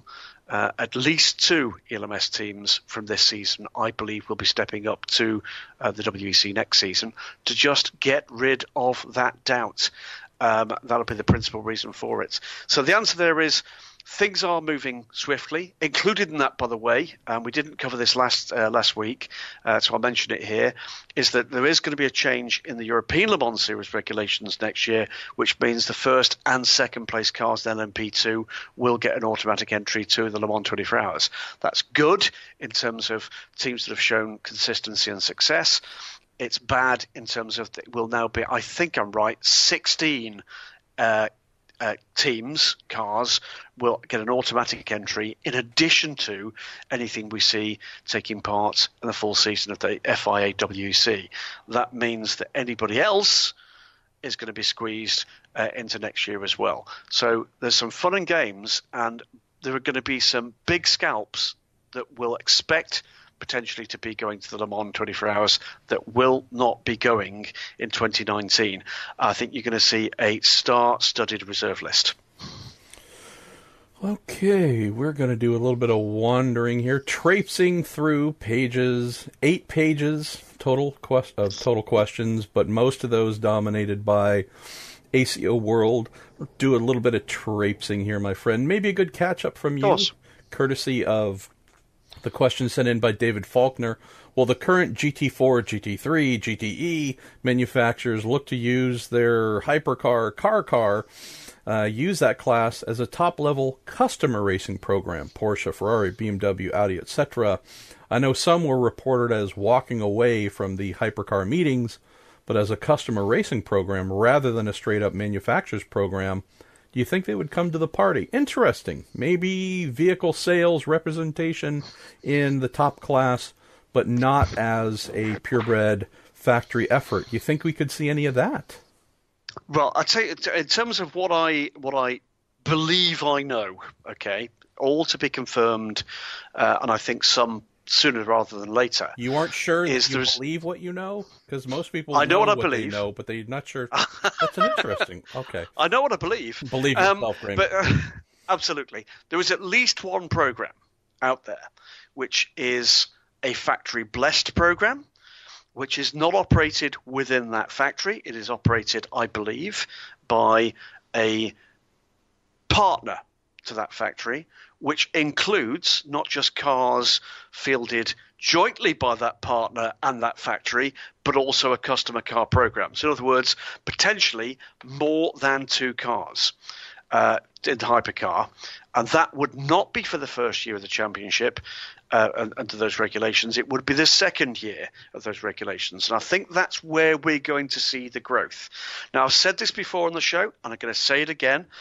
I am teasing my way towards these stories, and it is stories plural, but there are some very surprising names and some names which will get people going, really? That are absolutely involved in active planning around these potential programs. And I do believe that if things progress in an orderly fashion, the way that I expect that will be the case, that we are looking at potentially a very healthy 2021-2022 season for the WEC and the 2022 Le Mans 24 Hours, which would be the second year of those regulations. I think there is significantly more of a squeeze on year one. I do expect to see at least one major factory program, and it wouldn't be a surprise if I told you that was Toyota. I do expect that we're going to see them commit to a long-term program. It's been their narrative all the way through. Is there anybody else that is ready for year one? That is possible rather than probable. We can talk about Jim Glickenhaus, and you did a great show with Jim on the Marshall Pruitt podcast. And I urge people to download that one too, because his vision is extraordinary. I'm sure Jim wouldn't mind me saying so. He is my favourite sort of motorsport nutter. I absolutely love his enthusiasm. I love the fact that he has chosen to channel his passion into something that I'm passionate about too. He has the distinct advantage of having many, many more millions more dollars than I've got to spend on it. But I think fans are going to have to be patient here. This has been a bigger transition than I think anybody expected it to be. It's been edgy. There has been, I think, too much prevarication for too long to deliver this in a too orderly a fashion. We're not getting back around to Brexit again, but it's that kind of enigma, such a sharp change. I've read the regulations. I'll be reading them again so I make sure that I completely understand them. But I think a lot of the doubts that a lot of people had have been pretty adequately covered off. We can talk about whether or not this is, the massive technological powerhouse that it used to be. I think what they've done is they've been realists. I think they have listened to what's the driving force behind any major, regulatory punch has got to be, which is who is going to spend the money on this. I think they have listened hard to that. I think they've responded in a very different way this time than we've seen probably for, any time in about the last 2 decades, really, MP here, which is the visual representation of what those manufacturers would wish to see. I think they've left the door open for an aspirant manufacturer to come and use this as a driving force for their ambitions in terms of car sales and in terms of promotion of their brand. Yes, this isn't the cheapest form of racing, but neither should it be. It needs to be something that is challenging and aspirational, but we are absolutely not talking about the towering sums that were there not so very long ago. And yes, I'll grasp the nettle, and we'll talk about the £600 gorilla in the room, which is why not DPI. The very simple reason why not DPI is no current manufacturer involved in DPI wanted to bring that project to compete in the World Endurance Championship. And yes, I can hear the kind of the anguish torment of, but they could have just come and done Le Mans. That's not the point. The point is that the product that they're interested in is a global championship. That is the commercial product that is proper to the ACO and the FIA. If they've got no takers for that commercial product, what drives their commercial ambition, then they are perfectly correct to reject that as being the prospective new formula. I get it. Everybody, I think, with a kind of worldview would like to see a global formula. So would I. But that was not going to be it. There is not one of the current DPI manufacturers that actually had a deliverable ambition to bring it to the WEC. That's why not DPI. This has, I think, a pretty good opportunity to prove to be something that can be a success. We just have to wait and see now exactly who is going to put a firm signature on the dotted line. I think there are a number of very, very exciting prospects for that. And it's only when you see who they are that you'll judge whether or not my words over the last couple of weeks have been true or false. But I'm not going to make the mistake, and I believe it to be a mistake, that some of my journalistic colleagues will commit, which is as soon as they hear a rumour, as soon as they hear something that sounds like more of a rumour, that they immediately chuck at the internet. That's not my style. That's not the way I think it should happen. I'm doing what I can to build towards the point where I can bring you facts rather than, something a little bit more than rumour on this occasion. And by the way, to cover off what I have seen written about these pronouncements before, this hasn't been briefed in by the people making the rules. This has come from the paddock, it's come from the industry, it's come from sources away from the rule makers. None of this has come from the rule makers. It's all come from the people who ultimately will build those cars, make those decisions, and most importantly of all, spend those dollars, those great British pounds and those euros. So let's wait and see what emerges in the weeks and the months to come. Hashtag breaking exclusive scoop. Let's see, got a couple here that I might be able to fill in on a little bit and maybe clarify a few things that I was fuzzy on. This is relating to homologation and whatnot regarding the 2020 engine bits. Our pal Nick Dove-Biniak and also Peter Camp have lumped in a couple. Nick says, has Jim Glickenhaus even sold 25 cars? Would they be considered an OEM with the new car regulations? As they're written, Nick, Jim would need to sell 25 of the car models, street models, I believe. Although I'm not I pulled it up here. Before I get to Nick's question in total, I realize that the ACO and the FIWC are French, and this is actually nothing to do with where they come from. Just it could be French, it could be German, it could be Botswanian. There's a bit of an art to presenting major rules and regulations, not the annual, hey, here's our sporting regs and there's a couple tweaks, you can do this, you can't do that, but major, hey, we're changing the formula, this is big stuff. There's an art when you're presenting big rule changes to offering clarity. And could it be in the form of we're going to publish these rules in multiple languages and have native speakers of those languages involved in the sport help us with proofreading, getting the phrasing correct, everything possible being done to remove confusion. I feel bad for those who are trying to read through the 2020 regulations, because there's so many dead ends, conflicts, just vast questions being left open, things that are said here but then seemingly contradicted half a page down that don't connect back to other things. I would say that until I get a chance to sit down with Vincent Beaumenil here in a couple of weeks and genuinely almost go through it on a page-by-page basis and say, I know these are the words we're both reading that have been written, but what does this actually mean? And then go down 2 pages and say, okay, but you see how this thing here kind of voids the other thing that you wrote. I'm not claiming to be some mastermind of rules at all. I'm just presenting this as someone who's accustomed to reading these things a lot and hoping that what is written is something where, again, as a former team person, team owner, someone coming from that mindset could read them and say, okay, of course I'm going to have a couple follow-up questions. In this case, it's, can I get a couple hours of your time? Because I really need to get a few things straight.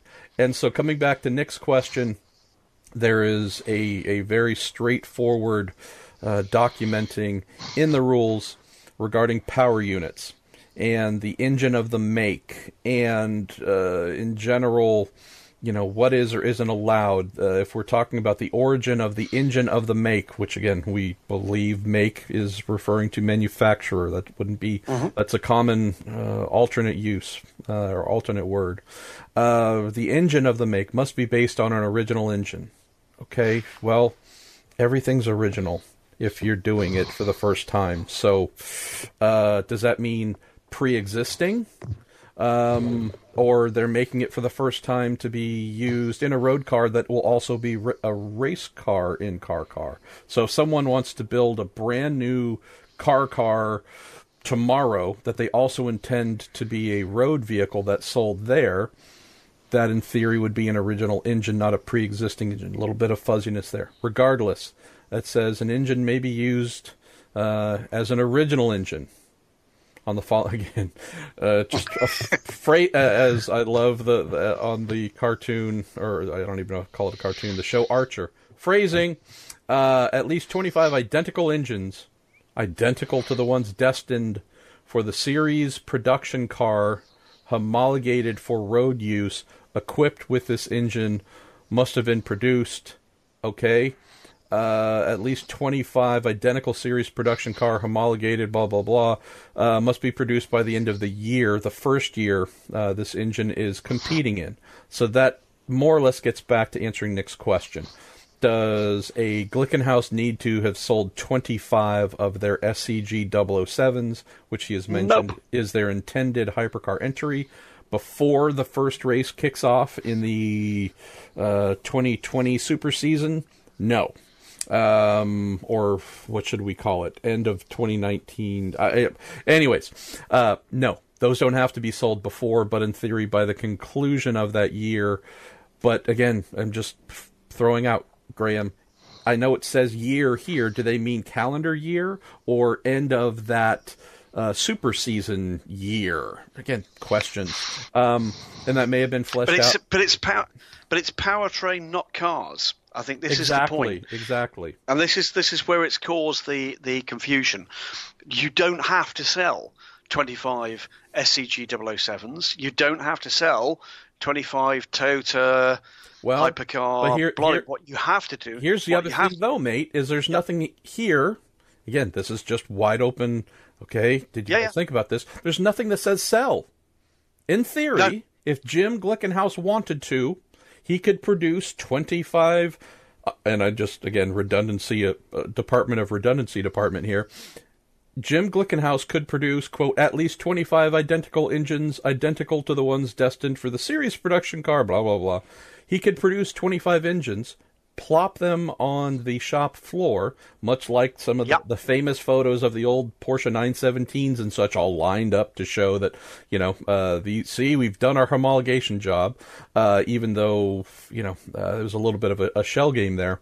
Jim Glickenhaus could say, provided he wants to, just knock out 25 motors at the end of that first year, have them sitting there, send a photo in theory to the ACOF and FIA and say, there you go, and we're good, with no intent of actual road car sales. We know Jim wants to sell cars, so I don't think he would do that, but this is, if we're talking a manufacturer wanting to repurpose their road-based supercar, hypercar engine to use in car, they could, in theory, just skirt this by knocking out 25, saying, hey, it's a write-off, but it's a cheaper write-off than having to build 25 full, road-going, road sale type things. But again, there's no sale component written into here.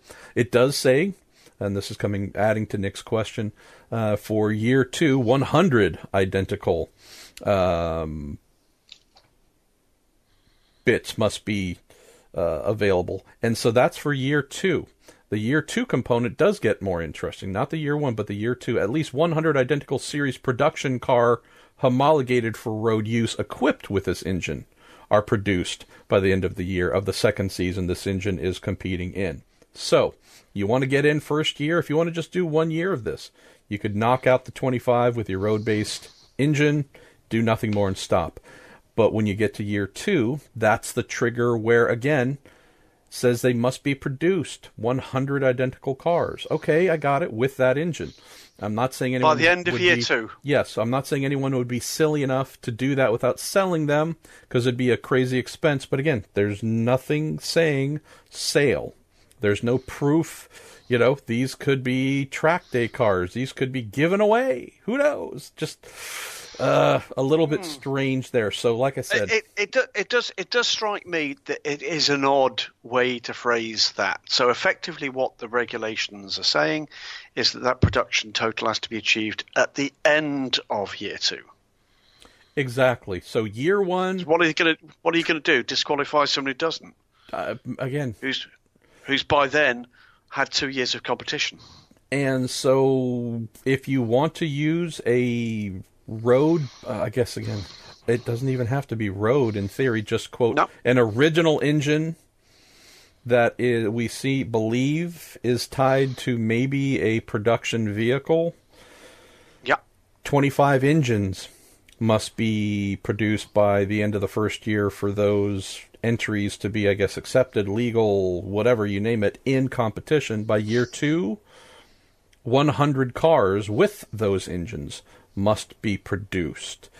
Again, why you have year 1 engine only, year 2 car plus engine, I don't know.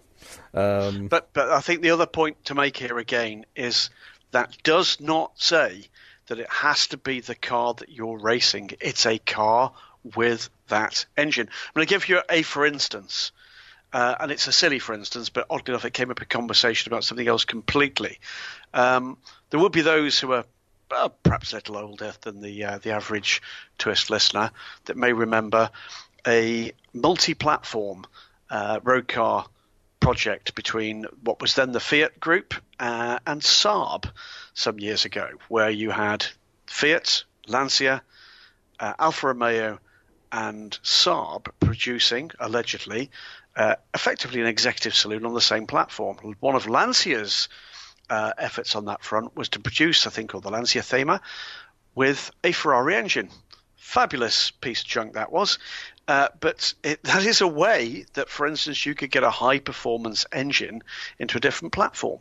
There was all sorts of ways you could do it, and 100 cars produced with a very high-powered engine. Well, think about cars like the Audi RS6 or the S8, for instance, with a very high-powered engine in an otherwise, albeit very nice, chassis body combination. But there's lots of ways in which that could be achieved. This will, by the way, not have just come out of the fevered mind of a rulemaker. Remember, this has been through a huge process involving a number of manufacturers, some of which are very big names indeed. It does include the likes of McLaren. It does include the likes of Ferrari. It does include the likes of BMW, been part of that rulemaking process. We know they're not going to go down the hypercar road, but they've been through the kind of the sense checking, if you like. Toyota has certainly been part of that, McLaren, Aston Martin, etc. So these are not all, big white goods manufacturers. These are relatively small, not boutique, but small manufacturers that have basically said, yeah, that sounds good. That sounds as if something we could deliver. So whilst we're sitting here scratching our heads thinking, wondering why, this makes sense to people making those sorts of cars, and they have signed off on that rule set. So clearly there are going to be things coming forward, one would hope, that are going to prove whether or not that is a soundly based set of rules. I agree with you entirely, by the way. Anybody that knows anything about certainly ACO and FIA rules would always say, if you're going to have someone look over that rule book, make sure that you've got somebody who can read that in the original French, because that's where you find some of the differences that have caused problems in the recent past. It's interpretation between the two versions of the rules. Still urge, by the way, listeners to read the rules, because what Marshall's just run by you is effectively the literal reading of some of the areas that have caused confusion and a lot of online discussion about this in the last week or so. But, what we've got is something that I think has had pretty much unprecedented level of discussion with a pretty much unprecedented number of manufacturers over quite a long time since the current LMP1 hybrid rules hit the buffers because of a range of factors, not all of which were to do with the quality of the product. The big takeaway here, both Nick and Oke, make a French friend. If you don't have one, make friends with a Frenchman or French woman. They will be your 2020 car hypercar regulatory guide. And in a follow-up interview that I believe Vincent Beaumenil did with the esteemed Gary Watkins of Autosport, he did confirm, and this was my error in what I wrote for Road and Track. Again, this is just my confusion. So this I'm not necessarily blaming on the rules, just maybe me being stupid. They will indeed allow purebred racing engines. And so although there's a lot of verbiage included here and a lot of explanation on using and the allowance, I guess allowance would be weird for road-based engines. You would think in theory that's always the primary option if you're trying to do a road-based rule formula or something that it looks like supercars, hypercars. I think you would assume engine and propulsion rules would really be centered on how much road carryover, how much relevance can we incorporate in, that being the primary thought. It's even, if we're just talking numerically in the rules, this is the first thing that gets touched on. The engine of the make, using, quote, an original engine, but tied to the manufacturer. We then get into, and again, this is a part that I was wrong about. Vincent Beaumenil confirmed this in a separate interview with Watkins that, yes, custom purebred racing-only engines will also be allowed. And while I might have gotten a little wound up or a little sideways on all the minutia there, these are some of the maybe non-regulatory items, Graham, maybe the frame of mind and philosophy bits that I really hope to get some insights on from the ACO and FIA leadership, because of the things we're talking about and have been talking about now for a while, reducing costs, a two-car team they have priced out as being potentially run for as little as 23 million euros, or 20 million euros, $25 million. Well, okay. If you're going the route of, hey, we're already making a, pick whatever it is, V12, big V8, twin turbo, V something in our hypercar road vehicle, there's all kinds of rules that are outlined here, Graham, on, hey, so if you want to use it as your base, great. You can, for the sake of lightness, as I attempt to use my mouth, for the sake of lightness, you can cast new blocks and heads, provided it's the original same mold that is being used for the road cars, using lighter material. You can do some of this and some of that. Here are all the ways we map out. You can make normal racing modifications to your road-based engine for the sake of performance and reliability. So there's a lot of stuff in there saying, hey, this is how to do it. Bring that, unbolt it from the back of your whatever, do these things to it, off you go. And there's also a minimum weight thrown in too, Graham, to make sure that crazy amounts of money are not spent to go particularly low. And the minimum weight's kind of high. So although you can recast it, there's still, by weight, some safeguards put in place to keep folks from spending crazy amounts of money there. And then you get to the, oh, and by the way, you can do your own thing. And that's where the money, in theory, goes nuts. Well, but this is the key, and this is the absolute key. And talking to a number of people who understand these things far better than I do in the racing industry as well as the automotive industry, this is, if you like, the clever part. It's also the part that most people have misunderstood. You're quite right when they talked about 20 million euro, 16 million or so for a privateer program, by the way. And there is one figure that has moved substantially since we were given an insight into this just a few weeks ago, and that's to do with the commercial cost of the hybrid system, which has moved from 2 to 3 million euro for a two-car effort. But sticking with those figures, that is not a cap. In any way, that is not a cap. That is what they are saying this is deliverable for, that you could do it for that amount of money. What they're very clear on saying is, look, you can spend more than that. Should you wish to do so, you can spend 25, 30, 300, 900, $1 billion, $1 trillion. But against this rule set, you will not perform outside the performance envelope that's defined for this level of competition, no matter what you spend. So what they're doing with the wider regulations to do with the capability of the powertrain, hybrid part as well as the engine part, but particularly to do with the envelope within which the car can be built, the aerodynamic efficiency, etc., is they are defining an envelope of performance that is pretty easy for a capable manufacturer, race team, aerodynamicist, etc., to attain.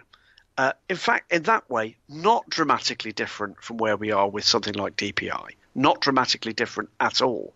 So what they're effectively saying is it's pretty simple to actually get an OEM-based engine within those parameters to produce something like the 700 brake horsepower that we're talking about for a limited amount of cost. So what they're saying here is that you as a manufacturer can spend what you like, but you're not going to go outside that performance envelope, and should you do so, you'll be pulled back in. That means, and actually this is a conversation I've had with at least two significant privateers on this front, and that question was voiced thus: do you believe they will allow us to compete head to head? And the answer to that, and I've checked that answer with the people that count in terms of the rule book, absolutely 100% for the first time, yes. For the first time. You're old enough and experienced enough in this vein, MP, to remember the grumblings of Henri Pescarolo when he felt he was constrained from doing that when playing against the might of the Audi factory team. You'll remember the false starts that we've had with Rebellion Racing on more than one occasion, where they felt that promises were issued only to be basically fall victim to a vertical development curve for the hybrid cars. On this occasion, they are saying that is what this rule book is designed to allow. It's designed to allow aspirant manufacturers and privateers to go head-to-head with manufacturers. Now, the one big thing here that absolutely will not be subject to any kind of budget cap is the talent that you actually apply both in the garage, on the pit wall, and most particularly, of course, in the driving seats. And that's where we might come into some very interesting outturns indeed. What do I expect by the time we get to 2022? I expect some very familiar names indeed to be driving those hypercar LMP1s at the Le Mans 24 Hours. Very familiar names indeed. I think we are, if this pushes forward in the way that I expect it should, all things at the moment being equal, 2022 at the Le Mans 24 Hours would be like nothing we have seen in our lifetime in terms of the depth and quality of the top class at Le Mans. You little teaser, you. But that your background as a male stripper, certainly. That's me. Education and teasing. Mention one or two other things here. First of all, we've just passed the hour and a half mark, so we're going to have to go into overtime here. But again, this is our first chance to get into the hypercar official regulations. So please excuse our 90-minute plus episode. We'll just throw this in here, just something to consider. You mentioned the kind of lording over of this is the maximum power output, and these are the things that we will use on the hybrid system to rein folks in from spending crazy amounts of money. You can go nuts if you want, but we're still going to hold you to these performance benchmarks mostly, and we're talking, and I guess I should say performance benchmarks, at least by regulation. I've only seen things really talking about maximum power and such, where the expenditures really start to grow, and this is where there would be an incentive for manufacturers to spend well beyond that roughly 2 to 3 million number that's mentioned, is where the extra money goes into to get performance that it might not change the peak power number, but the rate of deployment, rate of re-energizing and such. I mean, those are the areas where I think most of that's known by now, Graham, having gone through a really hard and awesome LMP1 era with Audi, Porsche. We'd hope to have Nissan with its ERS engaged, but it was not. Toyota as well. I mean, they've spent a lot of money working with partners. Sometimes they've done it more in-house. Sometimes it's been outsourced. But I think a lot of that knowledge has been gained on not just what's the peak power and torque figure we could hit, but actually how quickly it hits, how quickly we recharge. I think most of that technology is known, so therefore it'd be easier to distill that into hypercar hybrid systems, but that's where the extra money can get spent, where it will make a difference, and that is something that absolutely right. If there's the option to quote rent, as is listed in one of the documents, these systems from manufacturers, auto manufacturers who provide them or make them for their own cars, there's nothing compelling a Toyota or pick whomever else from, hey, we've just spent $1 zillion on this amazing hybrid system that we're going to use in hypercar.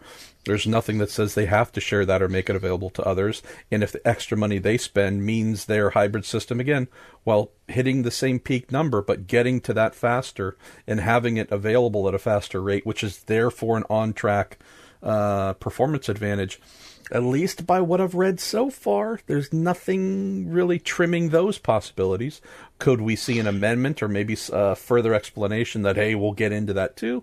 Maybe, but again, remember part of the concept was that the hybrid systems offered by an OEM, let's say a Toyota, have to be available commercially to any customer that actually asks for it at a fixed rate. That is the single, the only bit of price capping that was presented to us in the draft regulations. That's going to be interesting to see how that one works out into the marketplace and just exactly what is included in that price point. But my understanding was the entire hybrid part of the powertrain had to be done at that fixed point, which my understanding is now €3 million for a season for a two-car team. Yeah, I remember hearing that same exact thing, and I'm just trying while we were speaking here to pull up the bit where I read this. At least, I believe this was in the what were they calling this? The Discover document, which was a PDF that was produced. Yep. There were no at least for what I read, and definitely saying, could be wrong again here. There's nothing that I've seen here, at least for what they've presented there, where there's an absolute requirement. In fact, every constructor which develops its own hybrid system has the option of making it available to private teams for €3 million. So again, they wrote it. I didn't. This has ACO, FIA, WC logos and stamping on this document, which they have sent to the world, it says option of making it available. So, again, this is just one of those questions to roll back on. Say, okay, you say option again in this PDF. I'll tell you what that means. What that means is very simple. That means there's a prospective entrant, and that was a red line. That's what that means. That the fact that there's been that shift in the language in just a few weeks, that means that there is a prospective entrant right now that is ready to go, but that actually being forced to offer their technology to a potential privateer entry was a red line. Now, there's an upside, of course, and a downside to that. The upside of that is there's an entrant there that wants to do that, and that entrant was impressive enough to force a change in those rule sets. That is not what we were told 3-4 weeks ago. Yeah, no, again, it's yeah. Make a French friend. That's just what I'm saying. Make a French-speaking friend, and maybe they can streamline some of these things, or who knows? Yep. Maybe they can't. Yeah. So here we go. Let's see. I'm just trying to pick out a few things here because we have a lot of great fun questions and general questions to get into, and knowing that we're going to have to be efficient with our time, knowing that we're already into overtime. Let's go to our friend Andrew Baca. And Andrew, thank you for just being a great friend of sports car racing. You're always either sharing good thoughts on the interwebs and or participating in good shows to send in whatever thoughts or questions. Andrew says, what does success ballast for hypercar, but not at Le Mans? What does that mean? Is it an indication that success ballast is the wrong solution? Is it going to be used for a whole season? Or evidence that Le Mans is the only important race in the calendar, or something else? I wrote some very not polite things about the pending introduction of success ballast. What is it? What do you interpret? It's this, hey, success ballast, but when we get to Le Mans, all goes away. What do you think? Well, let's talk about the outside of hypercar stuff to start with. For me, my belief is that the matter was discussed with the teams in play, and that they have all endorsed its introduction. For me, I'll be honest with you, I don't think it shows a great deal of faith in their own balanced performance system, that if actually success ballast is a thing. I also think it's one of the things I absolutely hate and loathe, which is let's bring a gimmick in, let's try something different. I don't see there being much wrong with the level of competition at the moment. What it does do is it does prevent a team from absolutely dominating. The reality is, if balance of performance is working, then one team really shouldn't be dominating. And certainly one make shouldn't really be dominating. And I know that's been a complaint in GTE, in particular, that they believe that an awful lot of them believe that the Porsche has had an inherent advantage this season, the first year for the spectacular 911 RSR. As for hypercar, well, we come into another little truism of sports car racing. Le Mans is different. Le Mans is different in a very wide variety of ways. I'd be keen, as I'm sure you are, to hear what the rule makers have got to say about that little nugget in there. That, for instance, auto BOP in GTE does not apply at the 24 Hours of Le Mans. That is its own balanced performance system applied to it. And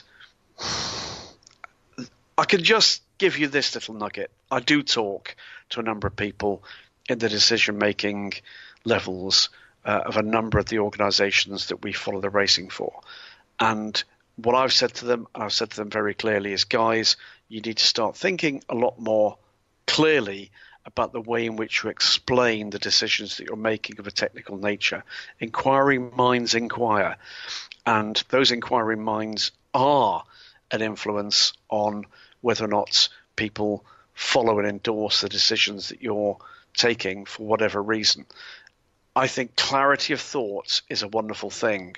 The ability to explain that clarity of thought clearly is an even more wonderful thing, and I think a lot more effort needs to go into explaining why decisions are actually made in terms of the performance you expect to see at the end of it. I know it's been, a drum that I've beaten from probably the very start of this podcast series, almost a year ago now, MP. But in this instance, we need confidence. We need confidence in the vision that's going to go forward here. And that's exactly the kind of thing that they do need to explain better than they currently do.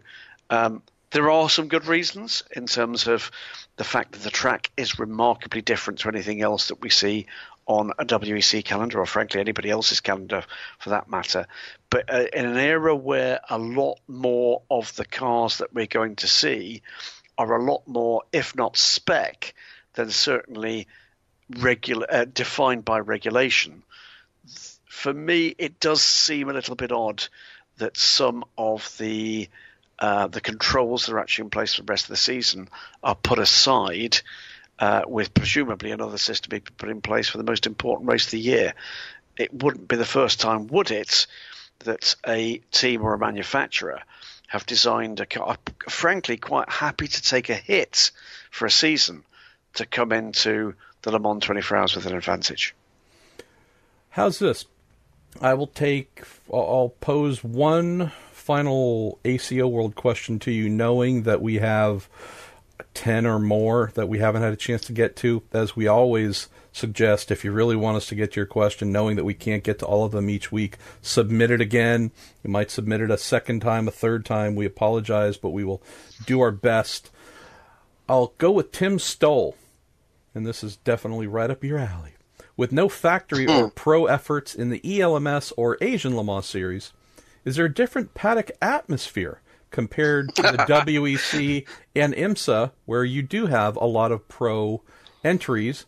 Are they equally friendly? And you, probably as the world's leading Asian Le Mans series reporter and whatnot, perfect question for the perfect guy. And ELMS as well.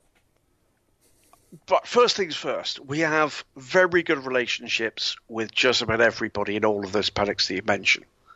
That said, there is a level of sexiness. Choose my words really care. No. Let's go with corporate bullshit that actually goes with with factory programs. I'm not a fan of being told that I cannot enter the non-working area of anybody's pit garage. I think that's completely ridiculous.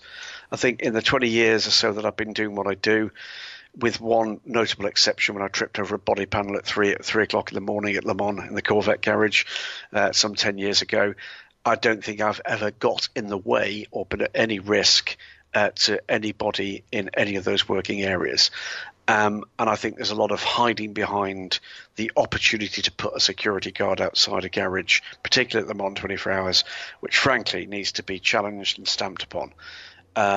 So the answer to your question is yes, it is a lot easier to work those paddocks, to get to the people that you would like to get to be able to speak to be as long as you're respectful of their need to do the job that they're doing, often under a great deal of pressure, that, I think you'll find that there's a fair amount of success in helping them to get their messages across in that regard. That's not to say that there's unfriendliness in general amongst the WEC paddock. There isn't.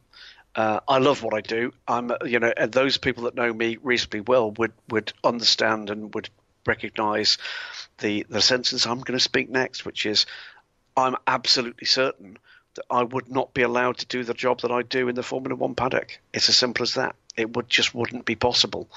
There are too many barriers, literal barriers, to that being allowed. Certainly for somebody that is not there representing a so-called major news organisation. I thoroughly enjoy just about every race meeting that I go to. I will say that the Le Mans 24 Hours in particular becomes more and more frustrating every single year that we do it, because there are just more and more opportunities grasped to put literal barriers between you and the people delivering the sport. And my reaction to it is, do you really want me as another person, paying for insurance and a fire suit and everything else, to have to go in on the pit lane side of things, so I can actually go and speak to the people I need to speak to do my job. Is that what we're going for? Because anybody that's had access to the paddock at Le Mans over the last couple of years would recognise that the structures, the barriers that are put up between the working areas, the collecting areas, and the circulation areas are becoming more elaborate year by year. And I have never been to a race meeting anywhere with more people with absolutely no knowledge of what I am there to do that are in a position where they're able to prevent my passing through a rope, tensor barrier, or curtain, which means that, frankly, I don't get to speak to the people I need to, either for a routine check-in with them as to what's going on, or a response to something we've seen on a timing screen or a TV screen, or from a report from one of our people at the track. I think it's becoming more difficult, and I think we're getting less quality coverage as a result. It just makes me think we need to come up with maybe innovative belts that we wear that have some form of golden rope, VIP restrictive access that kind of covers us front to back. So we have our own tensor barriers restricting others, restricting those teams from talking to us, maybe, because think about it. So many stories, mate. So many stories. Well, the amount of times that teams come to us, or manufacturers, or drivers, or whomever, and say, "Hey, could you help me with this thing? Could you help get this piece of new?" You go, Back to your point, the back and forth, the working in a collegial manner. Not saying that we're shills for anyone, but. Nope. So you don't want to let me in here while I have a question for you, but I'm sure at some point in time you're going to come to me with a need. Granted, it's rarely the press representative, the team rep, saying, no, you can't enter. That happens on occasion, but it's usually a mechanic or someone else who doesn't know you and has been told, don't let anybody in here. And you then have to tell them, okay, but could you please tell your team manager who's standing over there, who's always told me if I need something to come in, that I'm about to come in. Sometimes that can get a little bit wonky. But to your point, and back to the original question, ELMS, Asian Le Mans Series, all I ever hear from you is that you just really enjoy being there because it's a really welcoming thing. Yeah, I love it. I mean, and you know what? Teams can get it wrong. Even the best teams can get it wrong. I mean, story that goes back not that long ago, but back to Daytona, and a colleague of ours with a prior appointment to go and see a team that has a reputation for being one of the most approachable factory teams in any paddock, being barred from entry to that team's area, despite the fact he could physically see the person he was there to interview, and on pressing the person at the door to say, no, I am allowed to come here. I'm here to see that guy there. Look, he's waving at me. Had a gun pulled on him. A gun pulled on him. Okay, that incident led to a fundamental change, by the way, in the way in which those kind of matters were managed. All the team members were issued with guns because apparently that was safer. Oh Lord. Let's jump in. Well, you pulled Brexit on me. Yeah, I did. Fair. No, that's a good point. By the way, I will have a sidearm the entire Rolex 24 this year, and I might pull it on you, you bastard. All right, we're deep into overtime here. We're gonna have to condense our shift now to some of the generals and funnies. So I'll grab a couple here, and then go for it. You grab a couple for us to close on. Let's see. I will go with Bonnie_last 47. I noticed Brendan Hartley's name on the list of the Porsche factory drivers for 2019, but nowhere did I see him listed as a driver in any series. Great eye, Bonnie. That was definitely a standout from that press release. Do you have any information on when and where we may see him again driving a Porsche race car? The answer is yes.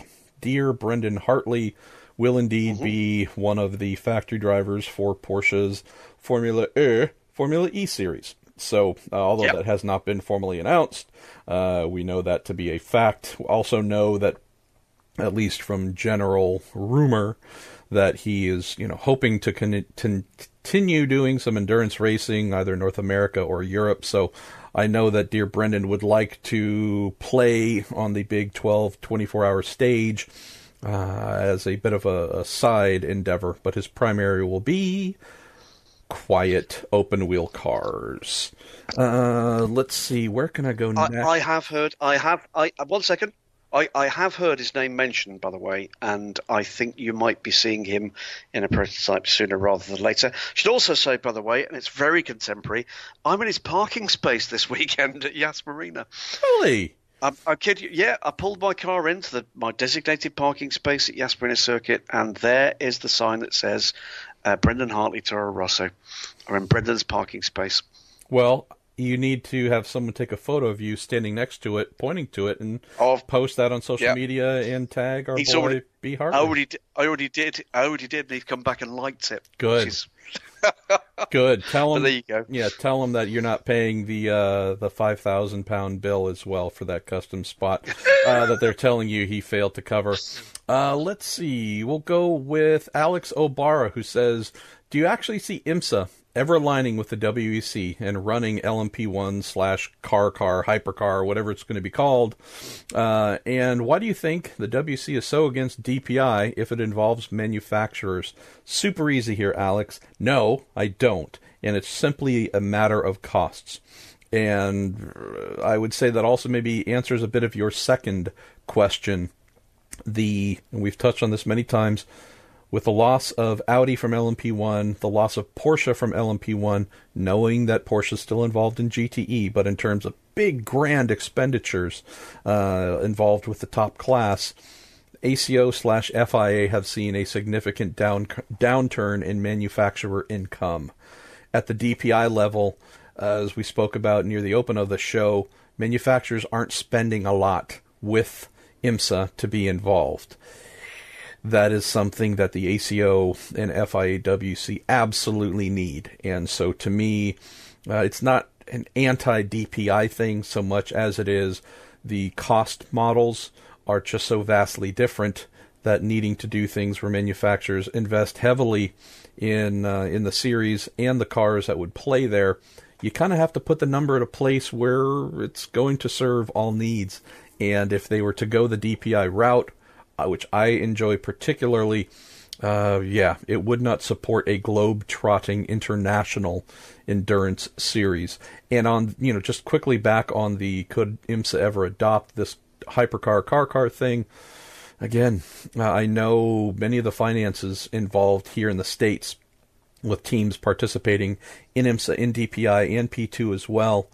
And on the manufacturer side, boy, it's just news of annual cutbacks. And it's not specific necessarily to DPI, but just, hey, our competition department has been asked to trim 10% off the annual budget. And then the next year, it's another 10%. I've heard nothing to say that DPI manufacturer going from, pick the number, 8 million this year or less for their involvement. Keep in mind, not every manufacturer, Cadillac's a perfect example. They have many customer teams. Some of them are works affiliated. There's some money that changes hands there, but we're not talking about the full budget being covered by the manufacturer, not by any stretch. So on the manufacturer level, the costs to be involved are fairly small. On the teams, could be 4, 5, 6, 7, 8 million. Jumping to 20 plus, that gap is just too huge for that to ever make sense in IMSA, unless all of a sudden here in this country that is becoming greater by the day, we just start getting doubling and tripling and quadrupling of salaries and income, and then maybe that makes sense. But until we just are so rich that there's no other choice than adopting hypercar regulations, I just don't see how that gap ever allows it to happen. Let's see, Graham. I'm going to grab two final ones from me. Jim Kaiser. Okay. Jim, thanks for listening. He says, I'm a new listener, couldn't be happier. to discover your podcast. And he asks, bless your heart. Yeah, and he asks a question kind of on the IndyCar front that lends into IMSA. He says, why do IndyCar folks get their panties in a bunch over a potential Andretti Autosport and Harding-Steinbrenner Racing alliance that would violate the sanctity of separation of manufacturers? And this is referring to, granted, the Harding-Steinbrenner team just announced they'll be shifting to Honda, but we were facing something, for those who don't follow IndyCar, where the Andretti team, which is using the Harding-Steinbrenner team as effectively a junior outfit akin to Red Bull in Formula One and Toro Rosso is the junior development team. We had a case with Honda aligned with Andretti Autosport being a really big thing. And then Andretti Autosport also then aligning with the Chevy-powered pre-existing Harding team. And a lot of teams saying, hey, wait a minute, Andretti is double-dipping, how getting access to all kinds of info that they shouldn't, in theory. How can that be allowed? Push back to the series. That all got cleared up with Harding-Steinbrenner now aligning with Honda. But back to Jim's question, he says, why would folks get wound up about that Honda-Chevy crossover in IndyCar, yet don't seem to blink when their Honda guys drive for the GM teams in IMSA? And says, I couldn't care less who runs what. Just line them up and let them loose. Well, yeah, we've seen Ryan Hunter-Reay, longtime Honda guy, also a Chevy guy at one point, lined with some GM-based IMSA teams and prototype. We have seen, again, just out of fun and interest, we've seen Graham Rahal, a lifelong Honda guy, was driving for Roger Penske with their Acura ARX 05 DPI effort. Now, granted, that's obviously a Honda thing, but keep in mind that in IndyCar, Penske, the Penske Chevy organization, is a direct competitor to what Graham drives for Rahal, Letterman, Lanigan Racing. So, lots of conflicts there, Jim. The panty wadding bit, that's just kind of racing. If there's anything that someone can point at and complain about, it's going to happen. At least when we think about the Rolex 24 and Sebring and some of these endurance events where we get Honda guys driving for a Chevy team or Chevy guy, who knows, some of the play there. There is just more a sense of let's go do good things with good people, less of blocking drivers from other manufacturers. So it's just a different spirit, man. And that's one of the reasons that we love sports car racing. I'm going to close with this as my final question, Graham, then grab a couple to take us home. This comes from James Counter. I love these kinds of questions because most of the time we just spend the hour plus talking about the sport. Occasionally we get asked things that kind of dip into our world on a personal level. James says, does it ever get surreal when you think that you are paid to cover motorsports as your job? And he says, They're paying you. I know. Well, I know. I've made that graduation. He says, I know. I find it surreal turning up at Silverstone to see the WC come out and play. I was wondering if you get desensitized to it or if it remains something special. I'll just share this from this end, James. I started out as a fan. My dad was an amateur racer. I was a kid who grew up at the racetrack, truly with my face pressed against the fence just to get as close as I could. Went to races as a fan before I found a way into the sport as a mechanic, which then took off into other things. But my introduction to racing was as someone who loved it more than just about anything else in the world. So in terms of mindset, I've always been a fan. It's always been my number one thing. And so I don't think I've lost that. And I rarely become desensitized to it because there's just an underlying passion behind this role that I do now, being paid to cover it. That was also there, but it did wane considerably when I was on the team side. There's a reason that I, quote, retired after 15 or so years working in the sport, because it was becoming a bit rote and boring, and year after year doing similar things. You'd say, well, isn't reporting the same? Yeah, but there's always new stories, new people, teams coming in and out. There's a lot of change on that end, so that's what keeps it interesting for me. Thing I'll close with here is I'm finding this more, Graham, as a line of delineation I am drawing on the media side. maybe this is weird. Maybe I shouldn't draw this line. But I'm finding myself just becoming closer and closer with those on our side of the sport who are racers. And that doesn't necessarily mean they have to be racers as in drivers. Just folks who have worked in the sport outside of the media, who've done maybe just amateur racing, go-karting, something where you say your only attachment to this is not just as a profession that pays you money to write words, speak into a microphone, stand in front of a camera, or stand behind a camera. But those who you would say, this person, in whatever ways, this person in the media I view as a member of the paddock, a true part of the sport, and that's where their heart and interests lie, compared to someone who just dips in, looks at the sport, looks at the paddock as a job, a place where you go get things from people and then you're done. But someone that is disconnected. I mean, there's some folks who are in the paddock seemingly 24/7, and you'd say, well, they must be part of it. They must be racers. Man, not so much. It's really interesting. We've had some things happen even this week that I've heard about.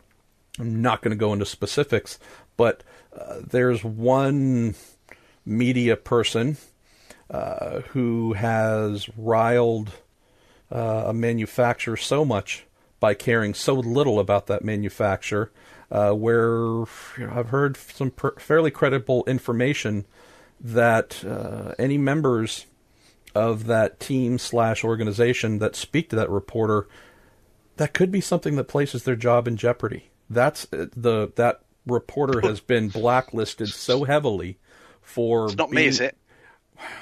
I hate to say it, Graham, but you're fired. But this person has, and we've known it for a long time, but this person does not look at the paddock and think of themselves as a part of it in the terms of its health and vitality and ability to, I guess, exist. If I can write a story that is going to benefit me in some way, but potentially rip down or jeopardize a team, driver, manufacturer, whatever, and do it willingly, knowing that, having been told, boy, give us some time, whatever it is.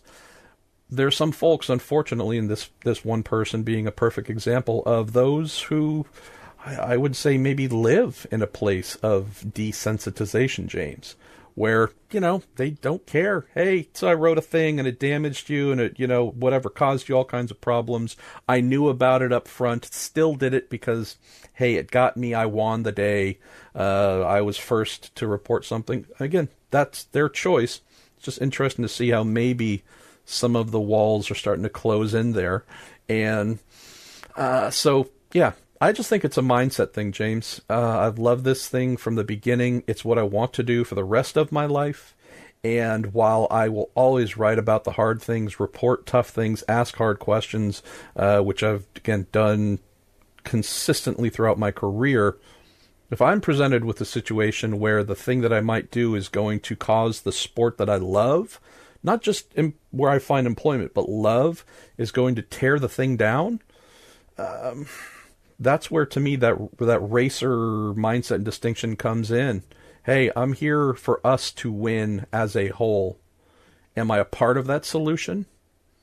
Or am I someone who says, so I blew something up, whatever. I got my 24 hours of a win in the news cycle. So no, I hope that I never become desensitized, James. And I maybe am also finding it harder to commingle, if not deck, some of those who don't have that view and who tear down what I love. There's a nice merge here between my answer to the question, it's going to be a quick one, and the first question I've chosen, which is that look, I've never done a 9-to-5 job in my life. Never. My day job the hours were absolutely punishing. And particularly when I was holding down effectively that and doing this in the background. But I've never worked more hours than I currently do, doing what I do across a variety of disciplines to do with, again, the sport that I love. And I can just give you this, James. the conversation I often have with my partner in crime, Stephen Kilby, deputy editor of Daily Sports Car and effectively WEC correspondent for Racer as well. And we often have those conversations about sitting there and thinking, I can't believe I can do this for a living. I can't believe I can do this for a living. And, there are those moments, and particularly Stephen being significantly younger than I am, there's a joy in that level of recognition that comes with doing something of quality, that, a person that you look up to in this case, a sport and a business, that actually is appreciative of the time and the effort you've taken to look beyond the headline, to dig a little bit deeper. And I'll give you this story, and it surrounds one of Stephen's heroes, and frankly, one of my heroes. Stephen approached me to ask me whether or not he could write a quick story to do with a charity effort that Derek Bell was undertaking. I think it was wing walking for Derek.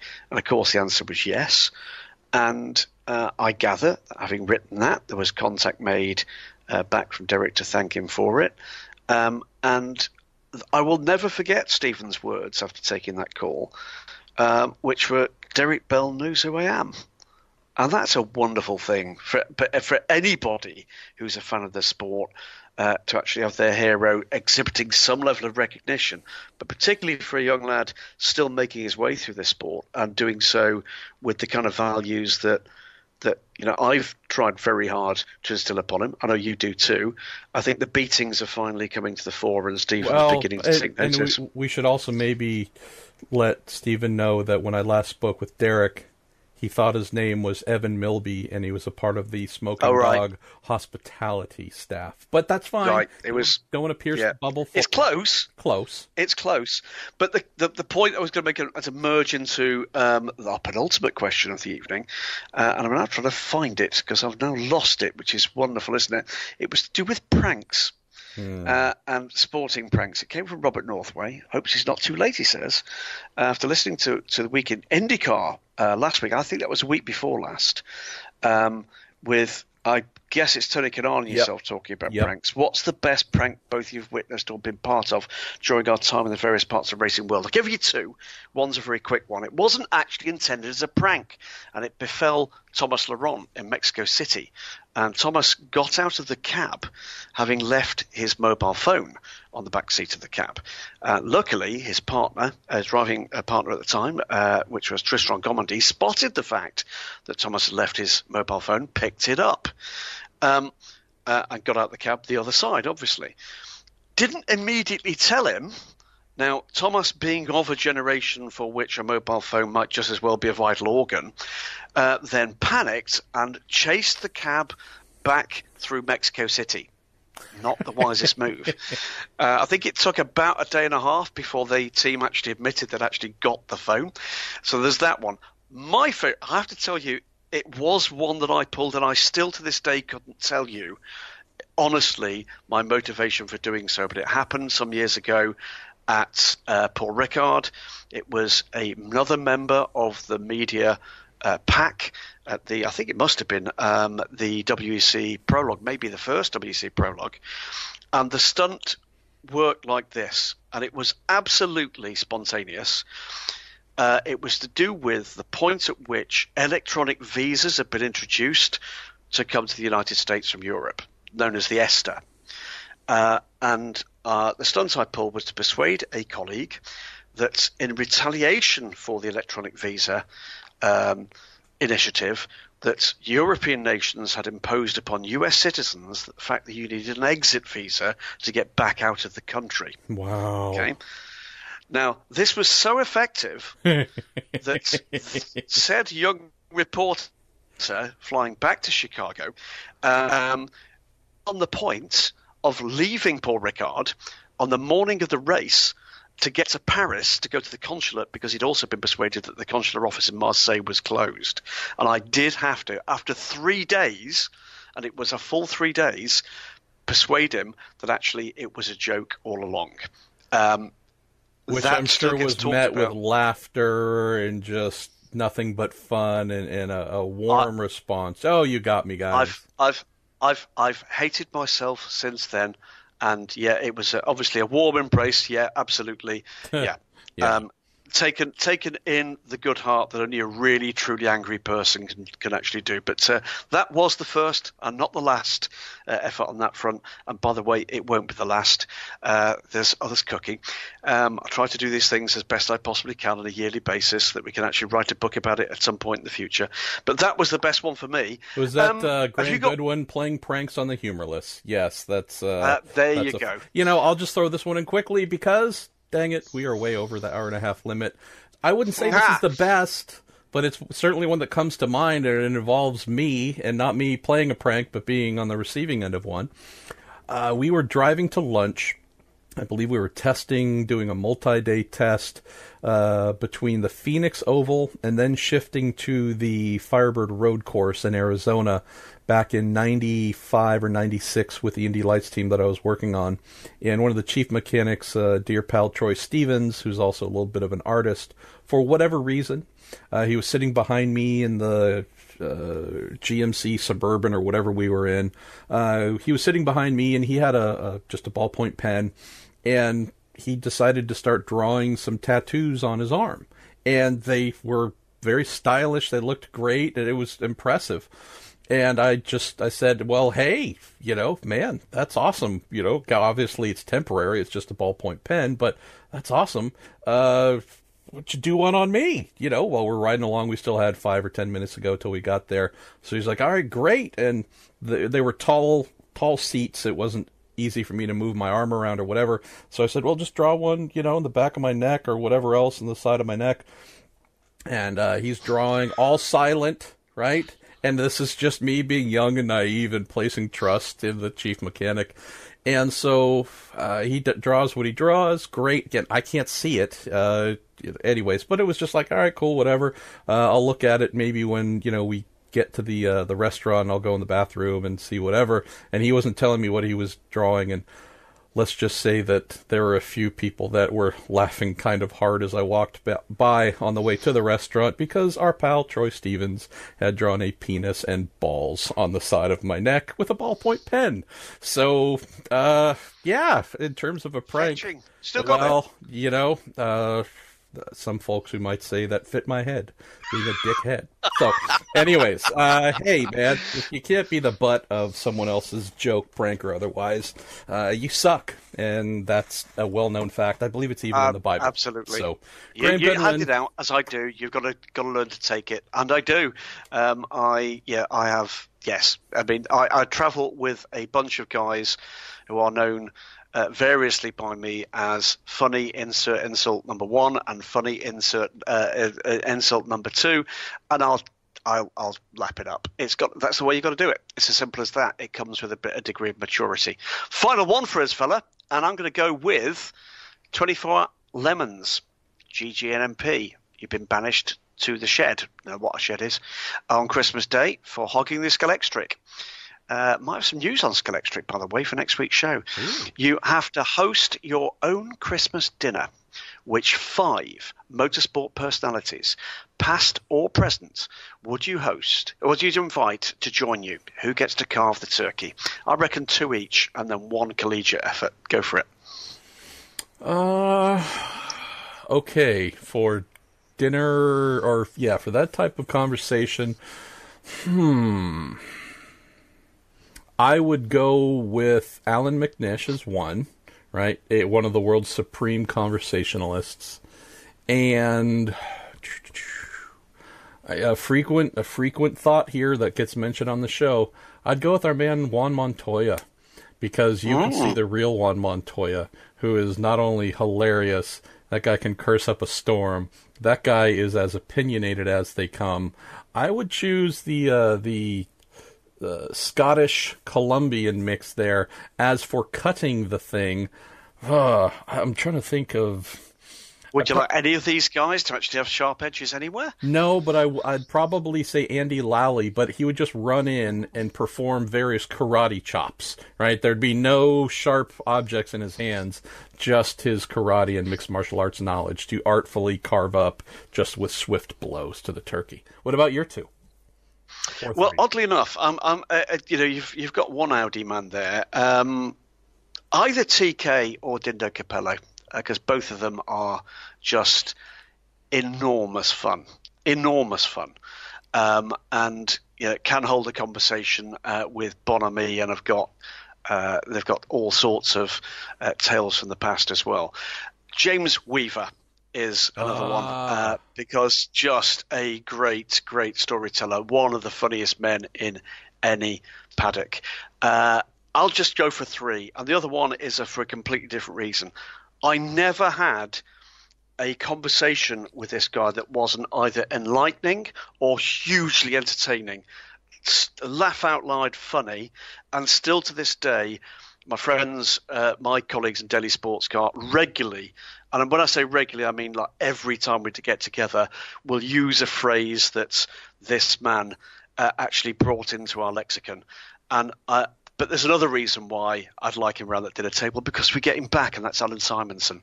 And I miss him. I miss him hugely. And it's not just because we enjoyed his driving; it's because he was a mate. But they're the three. I'm going to say right now, by the way, I'm going to put out a slightly different request for questions next week, because we are going to have no more racing after this weekend. And I've got a couple of prizes I'm going to bring into the yes, I've got a couple of really good prizes to bring into and it's going to be, we're going to be putting out a call for not just your regular questions, they're good, but we're going to be putting out a call for some special questions next week. So keep an eye on Reddit, on Twitter, on the Facebook page, and we're going to be expanding our reach into other areas to get questions forward. I will take a look at what we've missed this week. Apologies, and see whether or not there's one or two that could be carried over. But we're clicking in towards Christmas. I will be having 2 or 3 weeks at home before the madness starts again. But just be thinking about the kind of thing that might just entertain your fellow listeners as well as we, your presenters, because we are entertained by your efforts. MP, it's time to say good night. Good night. Presented by Cooper Tire. DailySportsCar.com. I'm trying to think of meaningless hashtags. Graham Goodwin, that's always a good one. Marshall Pruitt, meh, half-ass, but maybe worth a follow if necessary. Again, thank you for listening. Thank you for allowing us this overtime here. Maybe we just need, going forward, every show is an hour and a half long. Whether you actually see that amount of time is what was used, don't worry about that part. We'll just say every show's an hour and a half, whether the clock verifies that or not. Maybe I got it. I've found the solution. I am going to hire the consultant who worked with the Dempsey Proton team on their pit stop software. And so going forward, folks are going to see that every show is exactly 90 minutes long. The actual duration might be a little bit different. So, all right, I'm Marshall Pruitt, Graham Goodwin. We will speak to you next week.